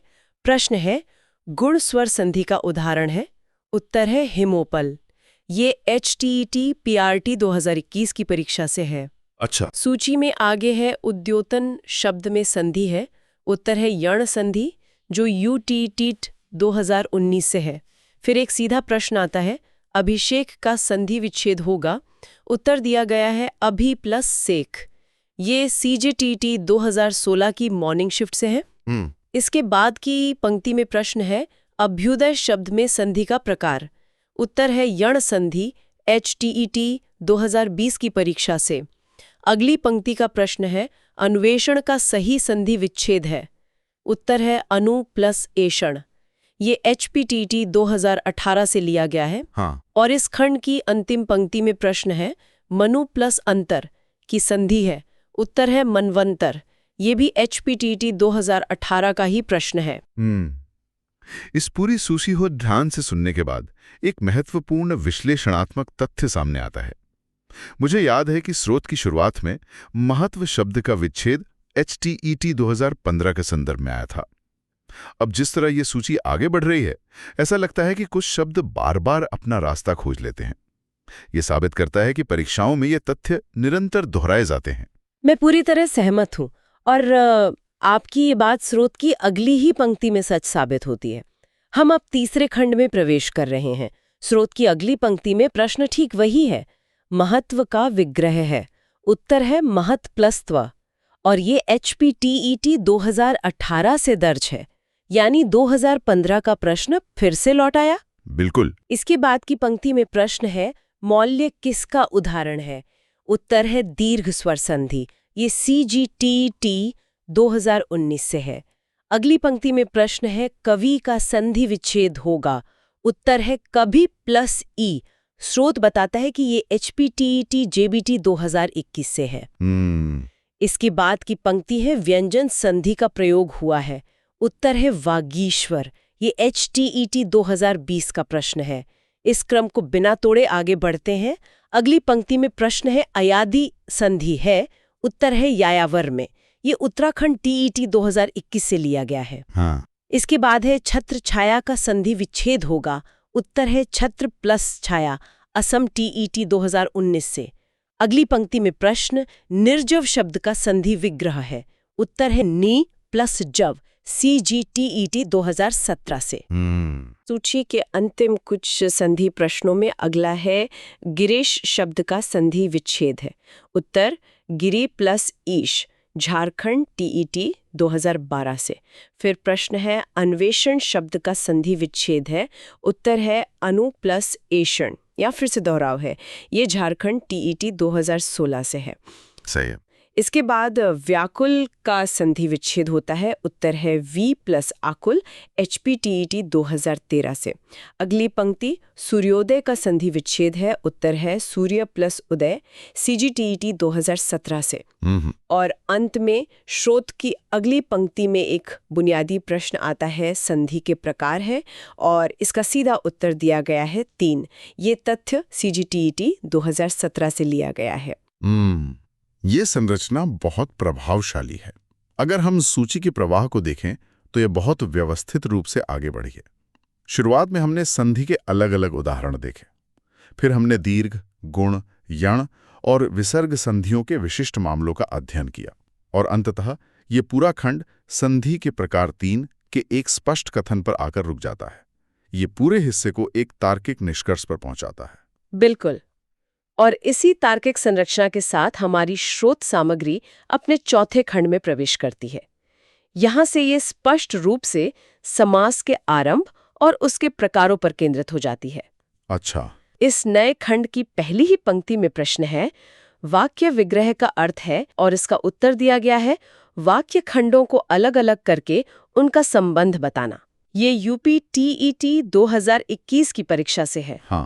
बहुव्रीहि, ये यूपी टीईटी 2021 से है। इसके बाद प्रश्न आता है, आजानुबाहु शब्द में समास है। उत्तर है अव्ययी भाव। ये HTET नवंबर 2015 से है। अगली पंक्ति, वनवासी शब्द में समास है। उत्तर तत्पुरुष। ये हरियाणा टीईटी नवंबर 2011 का है। फिर प्रश्न है, चौराहा शब्द में समास है। उत्तर है द्विगु समास, यूपी टीईटी 2022 से। इसके बाद स्रोत में प्रश्न है, देशभक्ति, जिसका विग्रह कोष्ठक में देश के लिए भक्ति दिया गया है, में समास है। उत्तर है तत्पुरुष। ये MPTET 2011 से है। अगली पंक्ति में है आनंद में, समास है। उत्तर है तत्पुरुष, CGTET 2017 से। इसके ठीक बाद है नीलकमल शब्द में समास है। उत्तर कर्मधारय, HPTET JBT नवंबर 2021 से। ये जानकारी झारखंड TET 2012 की परीक्षा से दर्ज की गई है। यहाँ स्रोत की इस संरचनात्मक समानता को नजरअंदाज नहीं किया जा सकता। जिस तरह पिछले अनुभाग के अंत में स्रोत ने स्पष्ट रूप से बताया था कि संधि के 3 प्रकार होते हैं, ठीक उसी पैटर्न को दोहराते हुए अब स्रोत ने स्पष्ट कर दिया है कि समास के 6 भेद होते हैं। और सबसे दिलचस्प बात यह है कि इस 6 की संख्या तक पहुंचने से पहले ही स्रोत ने बहुव्रीहि, अव्ययी भाव, तत्पुरुष, द्विगु और कर्मधारय के उदाहरण हमारे सामने रख दिए हैं। ये एक बहुत ही सटीक विश्लेषण है। अब हम अपनी स्रोत सामग्री के बिल्कुल अंतिम खंड की ओर बढ़ते हैं, जिसमें समास के कुछ और विशिष्ट उदाहरण हैं। अच्छा। समास के भेद बताने वाली पंक्ति के तुरंत बाद प्रश्न है, सेनानायक शब्द में समास है। उत्तर है तत्पुरुष। ये झारखंड TET 2016 से है। इसके बाद है वनगमन में समास है। उत्तर तत्पुरुष समास, CGTET 2017 से। अगली पंक्ति थोड़ा अलग है। प्रश्न है, समस्त पदों का सही विग्रह लिखिए। चरण कमल, और उत्तर दिया गया है चरण जो कमल। ये असम TET 2019 से है। फिर एक सैद्धांतिक प्रश्न आता है, जिस समास में दूसरा खंड प्रधान होता है उसे कहते हैं। उत्तर है तत्पुरुष। ये HPTET 2018 से है। सूची में आगे है नयन नयन पद में समास है। उत्तर दिया गया है द्वंद्व समास। ये HTET 2020 का है। अगली पंक्ति में प्रश्न है, कर्म तत्पुरुष समास है। उत्तर है गृह त्याग। ये CGTET 2016 से है। इसके बाद प्रश्न है, बहुव्रीहि समास का सही उदाहरण है। उत्तर है पंचानन। ये UTTET 2018 से लिया गया है। अब स्रोत की अगली पंक्ति में एक पूरा वाक्य दिया गया है। प्रश्न है, योगी शिवेंद्र कुशासन पर विराजमान है, रेखांकित पद में समास है। यहाँ कुशासन रेखांकित है और इसका उत्तर है मध्यम पद लोपी तत्पुरुष। ये हरियाणा TET 2018 से है। हम स्रोत के बिल्कुल अंतिम पड़ाव पर है। अगली पंक्ति में प्रश्न है, यावत जीवन पद में समास है। उत्तर है अव्ययी भाव। ये भी हरियाणा TET 2018 से है। और अंतिम पंक्ति में प्रश्न है, नीलांबर में समास है। उत्तर दिया गया है बहुव्रीहि। ये झारखंड TET 2016 का। तो पहला बिंदु है प्रश्न, ऊंट के मुंह में जीरा का अर्थ है। उत्तर, बड़े काम के लिए बहुत कम होना। ये पंक्ति पढ़ने में बहुत साधारण लगती है ना? बिल्कुल, लेकिन इसके पीछे के दृश्य की कल्पना करना आवश्यक है। एक विशालकाय ऊंट और जीरा जो आकार में अत्यंत सूक्ष्म होता है। बिल्कुल, मतलब जब किसी बहुत बड़े कार्य के लिए उपलब्ध संसाधन इस जीरे के समान नगण्य होते हैं, तब इस लोकोक्ति का प्रयोग होता है। एकदम सही। यह भौतिक कमी की विडंबना को दर्शाता है। इसी कड़ी में अगली पंक्ति है, प्रश्न, केर बेर का संग होना का अर्थ है। उत्तर, विपरीत स्वभाव वालों का साथ साथ रहना। ओह अच्छा, तो इसमें एक केर मतलब वो कांटीली झाड़ी और बेर जो एक नरम फल होता है। हाँ बिल्कुल, जब ये दोनों एक साथ होते हैं और हवा चलती है ना, तो केर के कांटे बेर के नरम फल को छलनी कर देते हैं। क्या बात है, बहुत ही सटीक तुलना है। मतलब जब दो लोग जिनका स्वभाव एक दूसरे से बिल्कुल विपरीत है फिर भी परिस्थितियों के कारण एक साथ रहते हैं तो उसे केर और बेर के संग होने से दर्शाया जाता है। जो कि एक दूसरे को असहज करते हैं। अब अगली स्थिति क्या है? अगला है प्रश्न, सांप के मुंह में छछूंदर। लोकोक्ति का अर्थ है उत्तर, न उगलते बने न निगलते। स्रोत के अनुसार ये एक भयानक दुविधा की स्थिति है। हाँ, क्योंकि अगर सांप निगलता है तो शायद विषैले प्रभाव से उसकी जान जा सकती है। सही पकड़ा। और अगर वो उसे उगल देता है तो शिकारी के रूप में उसकी क्षमता पर सवाल उठता है। मतलब ये एक ऐसी परिस्थिति है जहां कोई ना तो आगे बढ़ सकता है और ना ही पीछे हट सकता है। एकदम सटीक। सूची में आगे है प्रश्न, फूंक फूंक कर पांव रखना। कहावत का अर्थ है उत्तर, सोच समझकर कार्य करना। ये तो उन रास्तों की याद दिलाता है जो कांटों या गर्म रेत से भरे होते हैं। बिल्कुल, जहां नंगे पांव चलने वाला व्यक्ति हर कदम रखने से पहले जमीन को फूंक कर साफ करता है या परखता है। यानी जीवन में कोई भी बड़ा कदम उठाने से पहले हर परिणाम पर अत्यधिक विचार करना। हाँ, यही इसका मूल भाव है। आगे बढ़ते हैं। प्रश्न, चोर की दाढ़ी में तिनका। लोकोक्ति का उचित भावार्थ। उत्तर, अपराधी सदैव संदेह में रहता है। ये तो मानव मनोविज्ञान का बहुत ही बेहतरीन चित्रण है ना? जो व्यक्ति अपराध करता है उसके भीतर का अपराध बोध उसे हमेशा डराता रहता है। उसे लगता है कि उसकी कोई छोटी सी गलती, जैसे दाढ़ी में अटका हुआ कोई तिनका, जो कि अदृश्य है, हाँ, वो तिनका उसके अपराध को उजागर कर देगा। इसलिए वह अपनी ही रक्षात्मक प्रतिक्रियाओं से पकड़ा जाता है। बिल्कुल। अगला मुहावरा क्या है? अगला है प्रश्न, 32 दांतों में जीभ। लोकोक्ति का आशय है उत्तर, शत्रुओं से घिरा रहना। जीभ अत्यंत कोमल होती है और उसे 32 कठोर दांतों के बीच रहना पड़ता है। सही कहा। जो हर समय उसे काट सकने की क्षमता रखते हैं। इसके माध्यम से यह बताया गया है कि कोई कैसे शक्तिशाली शत्रुओं से घिरा हो सकता है और फिर भी उसे उसी वातावरण में अपना अस्तित्व बनाए रखना होता है। बिल्कुल। और पहले चरण का अंतिम बिंदु है प्रश्न, आगे नाथ न पीछे पगहा। कहावत का सही अर्थ है उत्तर, परम स्वतंत्र।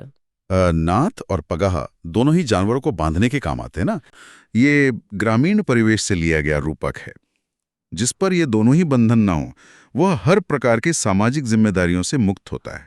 इन शुरुआती मुहावरों का क्रम ये स्पष्ट करता है कि सूची की शुरुआत में जानवरों और शरीर के अंगों जैसे दांत, जीभ और दाढ़ी का उपयोग करके कितनी गहराई से मानवीय स्थितियों को समझाया गया है। बिल्कुल। ग्रामीण और भौतिक परिवेश का सीधा अवलोकन जटिल भावों को सरलता से समझाता है। इसी समझ के साथ हम दूसरे चरण की ओर बढ़ते हैं जो ज्ञान और मानव व्यवहार पर केंद्रित है। तो इसमें पहला बिंदु क्या है? पंक्ति है प्रश्न, गुरु कीजिए जान, पानी पीजिए छान। कहावत का अर्थ है उत्तर, कोई भी चीज अच्छी तरह जांच कर लेनी चाहिए। मतलब गुरु जीवन को दिशा देता है और पानी जीवन को बनाए रखता है। एकदम सही। स्रोत स्पष्ट करता है कि जैसे स्वास्थ्य के लिए पानी का शुद्ध होना आवश्यक है वैसे ही मानसिक विकास के लिए गुरु का प्रामाणिक होना। मतलब हर चीज की भली भांति जांच करना ही बुद्धिमानी है। हाँ। अगला बिंदु है प्रश्न, अपने पूत को कोई काना नहीं कहता। कहावत का अर्थ है उत्तर, अपनी खराब चीज भी किसी को बुरी नहीं लगती। ये तो सीधे सीधे मानवीय पक्षपात को दर्शाता है। बिल्कुल। एक माता पिता को अपने बच्चे में कोई दोष नजर नहीं आता। इसी तरह किसी भी व्यक्ति को अपनी रचना हमेशा सर्वश्रेष्ठ ही प्रतीत होती है। समझ गई। अगला मुहावरा देखते हैं। अब इस बिंदु पर विशेष ध्यान देना। प्रश्न, अनजान सुजान सदा कल्याण लोकोक्ति का आशय है। उत्तर, मूर्ख और ज्ञानी सदा सुखी रहते हैं। रुकिए, ये तो थोड़ा अजीब है। अनजान और सुजान दोनों सुखी कैसे हो सकते हैं? ये तो स्पष्ट रूप से एक विरोधाभास लगता है। हाँ, पहली नजर में ये विरोधाभासी लगता है। तार्किक रूप से ज्ञानी व्यक्ति तो अपनी बुद्धिमत्ता और संतोष के कारण सुखी रहता है, लेकिन एक अनजान यानी मूर्ख व्यक्ति कैसे सुखी हो सकता है? स्रोत के अनुसार गहराई यह है कि अज्ञानी व्यक्ति में परिस्थितियों का विश्लेषण करने या भविष्य की चिंता करने की क्षमता ही नहीं होती। अच्छा, मतलब वो अपनी अज्ञानता के कारण ही चिंताओं से मुक्त रहता है। बिल्कुल। इसलिए मूर्ख और ज्ञानी दोनों ही चरम अवस्थाओं में सुखी माने गए हैं। सारी चिंताएं तो बीच के उस व्यक्ति के लिए हैं जो ना तो पूरी तरह अनजान है और ना ही सुजान। क्या बात है, ये बहुत ही दार्शनिक विचार है। आगे क्या है? आगे है प्रश्न, सुदामा का तंदूल का अर्थ है। उत्तर, सामान्य किंतु प्रेम पूर्वक भेंट। ये सीधे तौर पर हमारी पौराणिक कथाओं से जुड़ा हुआ है, जहाँ सुदामा श्री कृष्ण के लिए सूखे चावल लेकर गए थे। हाँ, वो भेंट भौतिक रूप से मूल्यहीन थी, लेकिन उसके पीछे का अटूट प्रेम उसे बहुमूल्य बना देता है। इसके बाद एक विशिष्ट स्थिति है। प्रश्न, कवि सम्मेलन में कविता पाठ करेंगे और साथ ही वहां की ऐतिहासिक इमारतों को भी देखेंगे। इस कथन में लोकोक्ति है। उत्तर, एक पंथ दो काज, यानी समय और संसाधनों का अधिकतम उपयोग, एक ही यात्रा में दो काम। बिल्कुल। अगला है प्रश्न, आप भला तो जग भला कहावत का अर्थ है। उत्तर, खुद अच्छे तो सब अच्छा। ये तो मनोविज्ञान के प्रोजेक्शन सिद्धांत जैसा लगता है। जो भीतर से अच्छा है उसे सब अच्छा दिखता है। एकदम सटीक विश्लेषण है। दूसरे चरण का अंतिम मुहावरा है। प्रश्न, कान में तेल डालकर बैठना लोकोक्ति का अर्थ है। उत्तर, कुछ सुनने को तैयार न रहना। पुराने समय में शायद दर्द होने पर कान में तेल डालकर उसे बंद कर देते थे। हाँ, जिससे बाहरी आवाजें आनी बंद हो जाती थी। यही एक हठधर्मी व्यक्ति के लिए प्रयोग होता है जो किसी की सलाह नहीं सुनता। अब हम तीसरे चरण में आ गए हैं ना, जिसमें अतिशयोक्ति और भाषा की विशेषताएं हैं। हाँ। यहाँ प्रश्न है, खेत रहना का अर्थ है। उत्तर, शहीद हो जाना। मतलब इसका शाब्दिक अर्थ तो खेत में होना है, लेकिन इसका गहरा अर्थ वीर गति प्राप्त करना है। बिल्कुल, जो योद्धा युद्ध के मैदान में हमेशा के लिए रह गया। इसी तरह आगे है प्रश्न, रंग में भंग होना का अभिप्राय है। उत्तर, उल्लास में विघ्न पड़ना। रंग हमेशा से खुशी और उत्सव का प्रतीक रहा है। उसमें कोई बाधा आ जाना ही रंग में भंग है। सही का। अगला है प्रश्न, आसमान पर थूकना मुहावरे का अर्थ है। उत्तर, प्रतिष्ठित व्यक्ति की निंदा करना। ये तो गुरुत्वाकर्षण के नियम जैसा है। आसमान पर थूकेंगे तो अपने ही चेहरे पर गिरेगा। बिल्कुल। जब कोई साधारण व्यक्ति किसी महान व्यक्ति की निंदा करता है तो निंदा करने वाले का ही पतन होता है। अगला है प्रश्न, सब्ज बाग दिखाना मुहावरे का अर्थ है। उत्तर, अच्छी बातें कहकर बहकाना। सब्ज का अर्थ शायद हरा भरा होता है ना? हाँ, किसी बंजर जगह पर हरे भरे बगीचों का झूठा लालच देना, यानी मीठी बातें कहकर फंसाना। बहुत ही बढ़िया रूपक है। प्रश्न, गागर में सागर भरना मुहावरे का अर्थ है। उत्तर, थोड़े में बहुत कुछ कहना। मतलब एक छोटे से मिट्टी के घड़े में अनंत विशाल सागर को समेट देना। बिल्कुल।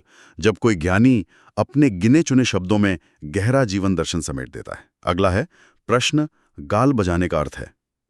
उत्तर, डींग हाँकना। गालों में हवा भरकर बजाने से सिर्फ खोखली आवाज आती है, कोई अर्थ नहीं होता। चूमना मुहावरे के लिए प्रयुक्त अर्थ है। उत्तर, खुशामद करना। अंगूठा पैर का सबसे निचला हिस्सा है, तो इसे चूमना मतलब चापलूसी की पराकाष्ठा है। एकदम सही। अनुचित लाभ उठाने के लिए। आगे है प्रश्न, काठ का उल्लू। उत्तर, मूर्ख। उल्लू मूर्खता का प्रतीक, और काठ यानी लकड़ी का होना मतलब निर्जीव होना। हाँ, मतलब एक ऐसा व्यक्ति जो न केवल मूर्ख है बल्कि पूरी तरह से निष्क्रिय भी है। प्रश्न, तिलांजलि देना का अर्थ है। उत्तर, त्याग देना। हमारी संस्कृति में अंतिम संस्कार के समय तिल और जल अर्पण करते हैं, जिसका अर्थ है कि भौतिक संबंध समाप्त हो गए। बिल्कुल, वहीं से मुहावरा बना है किसी रिश्ते या बुरी आदत को हमेशा के लिए त्याग देना। और इस तीसरे चरण का अंतिम बिंदु एक सैद्धांतिक प्रश्न है। प्रश्न, मुहावरे की विशेषता है। उत्तर, रूढ़ अर्थ में प्रयोग किया जाना। ये बहुत महत्वपूर्ण है।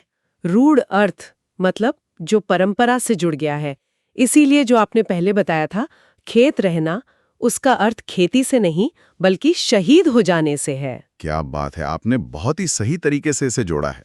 रूढ़ अर्थ के कारण ही शब्द विशेष और प्रतीकात्मक अर्थ ग्रहण कर लेते हैं। हाँ, तो अब हम चौथे चरण की ओर चलते हैं, जो स्थितियों और धोखे पर केंद्रित है। बिल्कुल। प्रश्न, आंख लगना मुहावरे के लिए प्रयुक्त अर्थ है।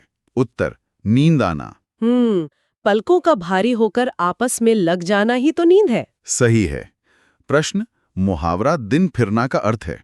उत्तर, भाग्य पलटना। मतलब समय के पहिए का घूमना या बुरे समय का समाप्त हो जाना। हाँ। आगे है प्रश्न, चिकना घड़ा होना मुहावरे का अर्थ है। उत्तर, निर्लज्ज होना। अगर घड़े पर चिकना लेप हो तो पानी की एक बूंद नहीं ठहरती। बिल्कुल। वैसे ही निर्लज्ज व्यक्ति पर किसी अपमान या उपदेश का कोई प्रभाव नहीं पड़ता। प्रश्न, ढाक के 3 पात मुहावरे का अर्थ है। उत्तर, स्थिति यथावत रहना। ढाक के पेड़ में हमेशा 3 ही पत्ते होते हैं ना, चाहे कोई भी मौसम हो। हाँ, जब किसी व्यक्ति या संस्था की स्थिति में कोई सुधार नहीं आता तो उसे ढाक के 3 पात कहा जाता है। प्रश्न, अंगूठा दिखाना मुहावरा का अर्थ है। उत्तर, धोखा देना। ये तो शारीरिक संकेत है, मदद करने के बजाय चिढ़ाते हुए अंगूठा दिखाना। एकदम सही। प्रश्न, प्रतिकूल कार्य करने के लिए उपयुक्त मुहावरा। उत्तर, उल्टी गंगा बहाना। विशाल गंगा के प्रवाह को मोड़ना असंभव है, तो परंपरा के विपरीत काम करना यही है। बिल्कुल। प्रश्न, न 3 में न 13 में। उत्तर, किसी काम का न होना। मतलब जो न तो 3 लोगों की समिति में है न 13 की सभा में, उसका कोई महत्व नहीं। सही कहा। अब यहाँ ध्यान दें, स्रोत में फिर से एक प्रश्न आया है। प्रश्न, काठ का उल्लू। उत्तर, मूर्ख। अरे ध्यान दीजिए, ये काठ का उल्लू स्रोत में दोबारा आया है। इसका मतलब है कि इन परीक्षाओं में इसकी उपयोगिता काफी ज्यादा है। बिल्कुल, स्पष्ट संकेत हैं कि कुछ मुहावरे बार बार अपनी जगह बनाते हैं। आगे बढ़ते हैं। प्रश्न, कोयले की दलाली में मुंह काला का अर्थ। उत्तर, बुरे काम करने पर अपयश मिलना। कोयले का व्यापार करने वाले के हाथों में कालिख लगी जाती है। हाँ, जो अनैतिक कार्यों से जुड़ता है वह बदनामी से खुद को नहीं बचा सकता। प्रश्न, दाल गलना का आशय है। उत्तर, मतलब निकलना। जब दाल गलती है तो एक सार हो जाती है, वैसे ही जब कोई अपनी चाल में सफल हो जाए। एकदम सटीक। इस चरण का आखिरी है। प्रश्न, उल्लू सीधा करना मुहावरे का सही अर्थ है। उत्तर, अपना काम निकालना। ये भी दूसरे की मूर्खता का लाभ उठाकर अपना स्वार्थ साधने को दर्शाता है। बिल्कुल। अब हम स्रोत सामग्री के बिल्कुल अंतिम चरण में आ गए हैं, जो दरिद्रता और आंतरिक गुणों पर है। इसमें क्या खास है? एक बड़ा वाक्य दिया गया है। प्रश्न, मित्र, अब जबानी जमा खर्च करने से कुछ नहीं होगा, कुछ ठोस कार्यवाही करो। वाक्य में प्रयुक्त रेखांकित मुहावरे का आशय है। उत्तर, मुफ्त का सलाह देना। जमा खर्च बही खाते का शब्द है, जहां सिर्फ जबान से लेन देन हो रहा हो, वास्तव में कोई धन न दिया जाए। सही है। संकट के समय केवल मौखिक सहानुभूति देना। प्रश्न, लंगोटी में फाग खेलना मुहावरे का सही अर्थ है। उत्तर, दरिद्रता में आनंद लेना। फाग मतलब होली और लंगोटी अत्यधिक गरीबी, मतलब चरम दरिद्रता में भी जीवन का सच्चा आनंद लेना। ये बहुत प्रेरक है। बिल्कुल। आगे है प्रश्न, पानी पानी होना मुहावरे का अर्थ है। उत्तर, शर्मिंदा होना। जब अत्यधिक शर्मिंदगी होती है तो अहंकार पानी की तरह बह जाता है। हाँ। प्रश्न, कपट मित्र मुहावरे का अर्थ है। उत्तर, आस्तीन का सांप। आस्तीन शरीर के सबसे करीब होती है।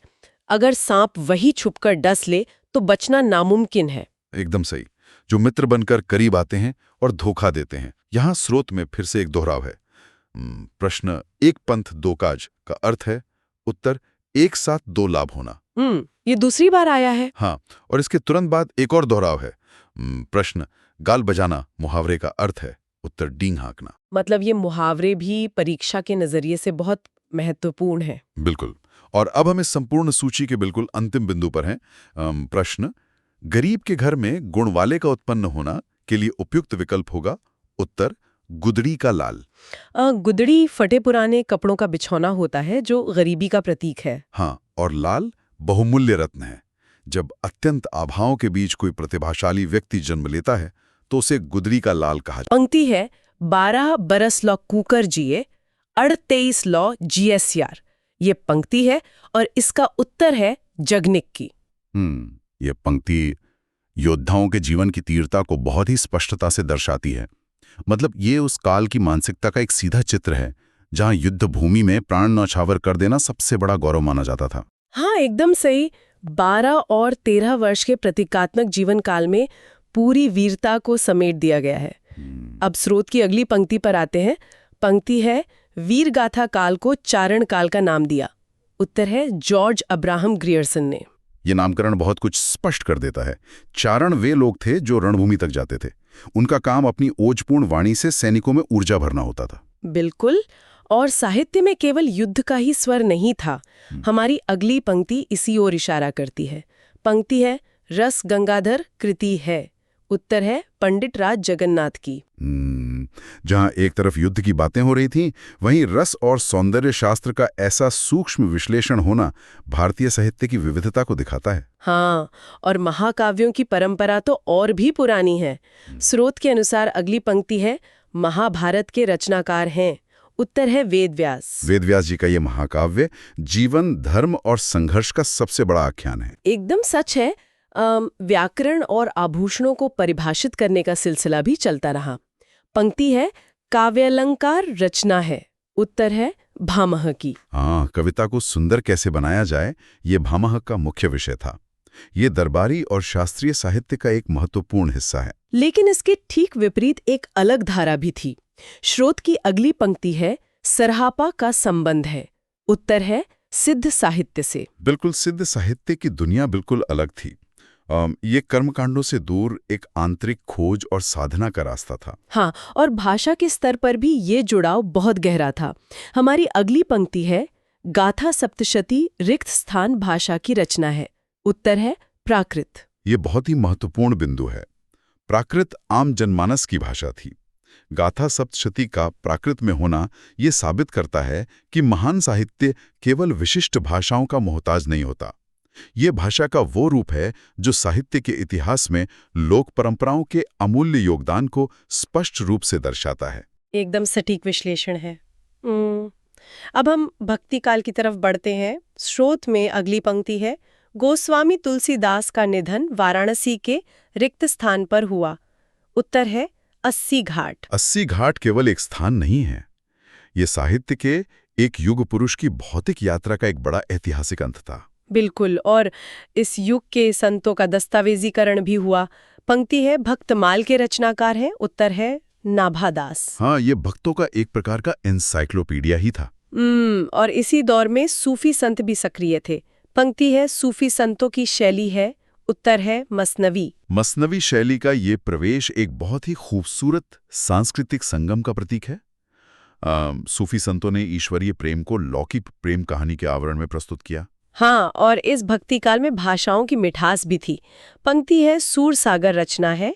उत्तर है ब्रज भाषा की। ब्रज भाषा की वो अपार कोमलता सूरदास जी की रचनाओं में बहुत गहराई से महसूस होती है। लेकिन इसी समय कठोर यथार्थ भी था। स्रोत की पंक्ति है, कबीर भक्ति काल के रिक्त स्थान कवि हैं। उत्तर है ज्ञानाश्रयी धारा के। ये भक्ति काल का एक अद्भुत विरोधाभास है। एक तरफ ब्रिज की मिठास और दूसरी तरफ कबीर का तीखा और सीधा प्रहार करने वाला सत्य। बिल्कुल। अब राम भक्ति की बात करते हैं। पंक्ति है, रामचरितमानस रचना है। उत्तर है तुलसीदास।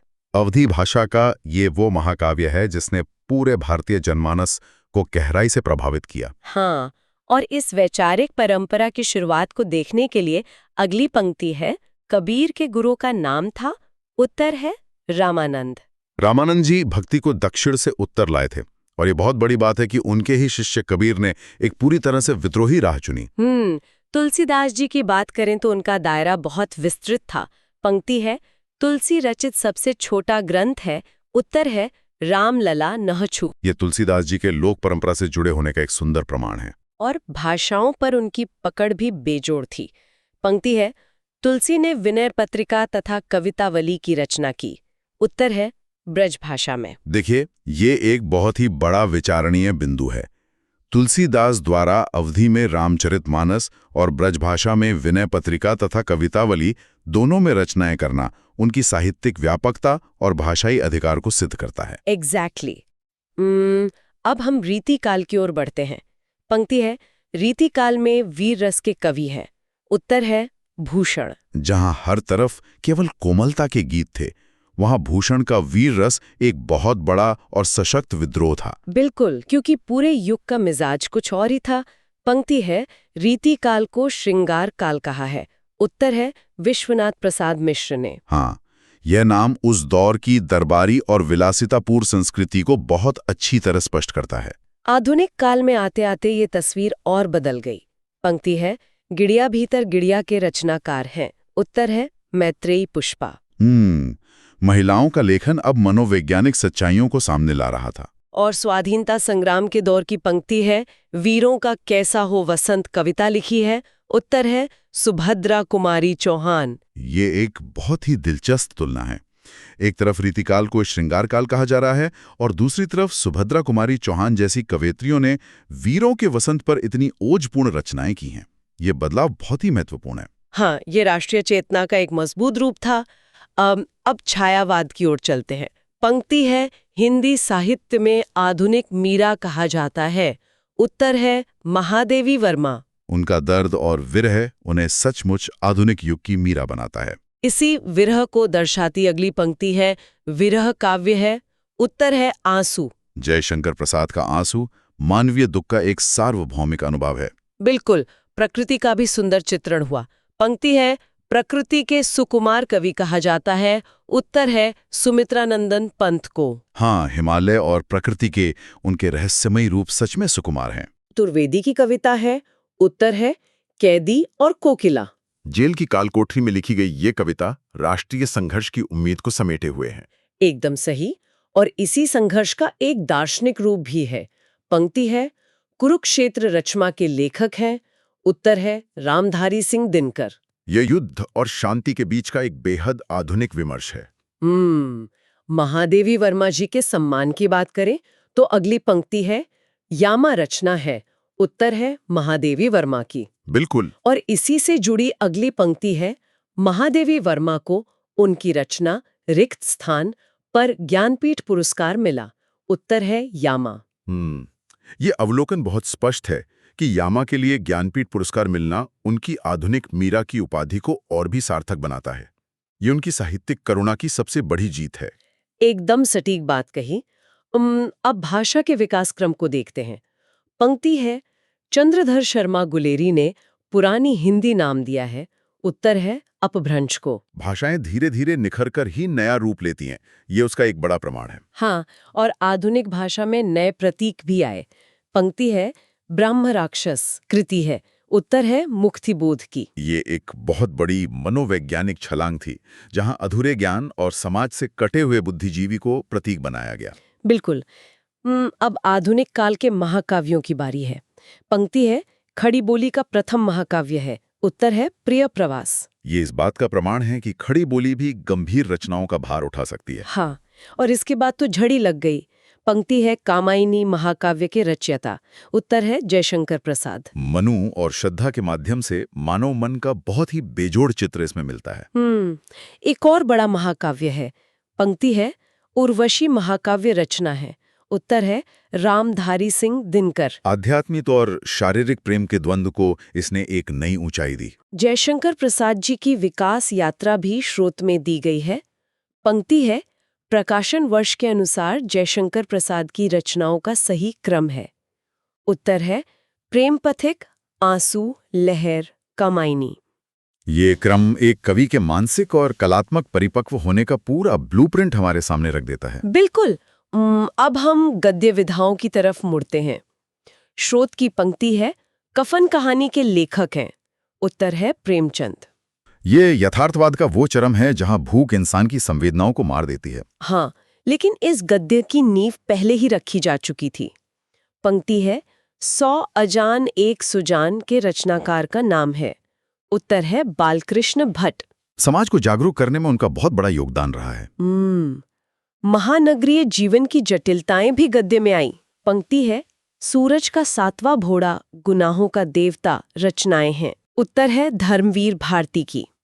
आजादी के बाद की मध्यवर्ग की कुंठाओं को इन रचनाओं ने बहुत गहराई से पकड़ा। और प्रेमचंद जी का कैंवस उपन्यासों में बहुत विशाल हो गया था।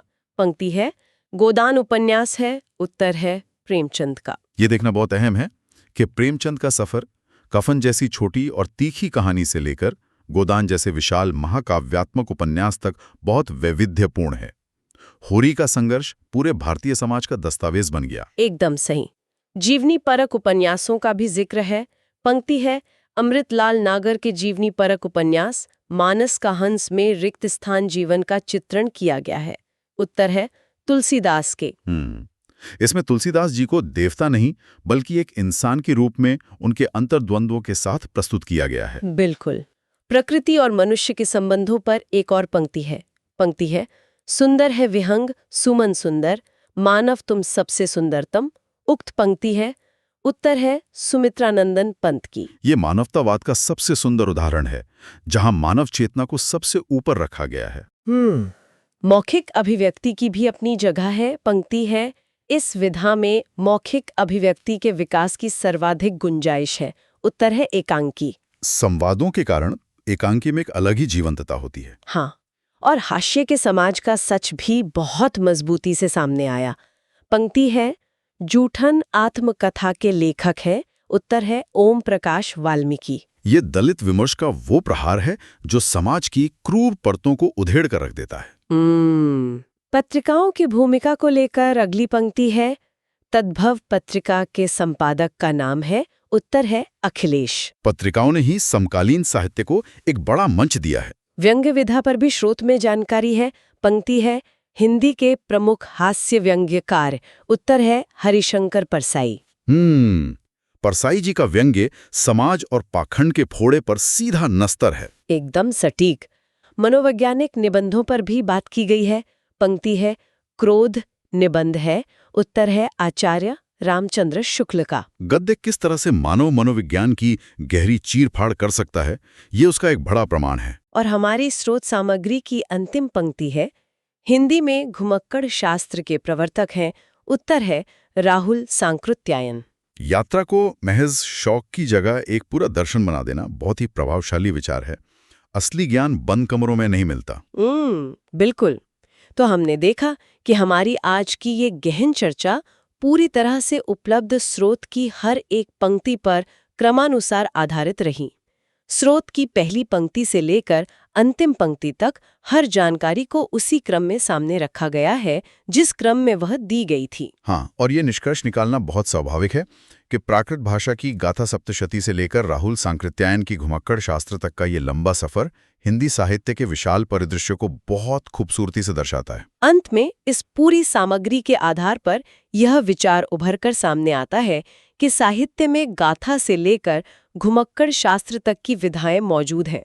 यह तथ्य सिद्ध करता है कि मानवीय विचारों का विकास कभी एक जगह नहीं ठहरता, बल्कि वह हमेशा नई विधाओं और भाषाओं में अपनी यात्रा निरंतर करता रहता है।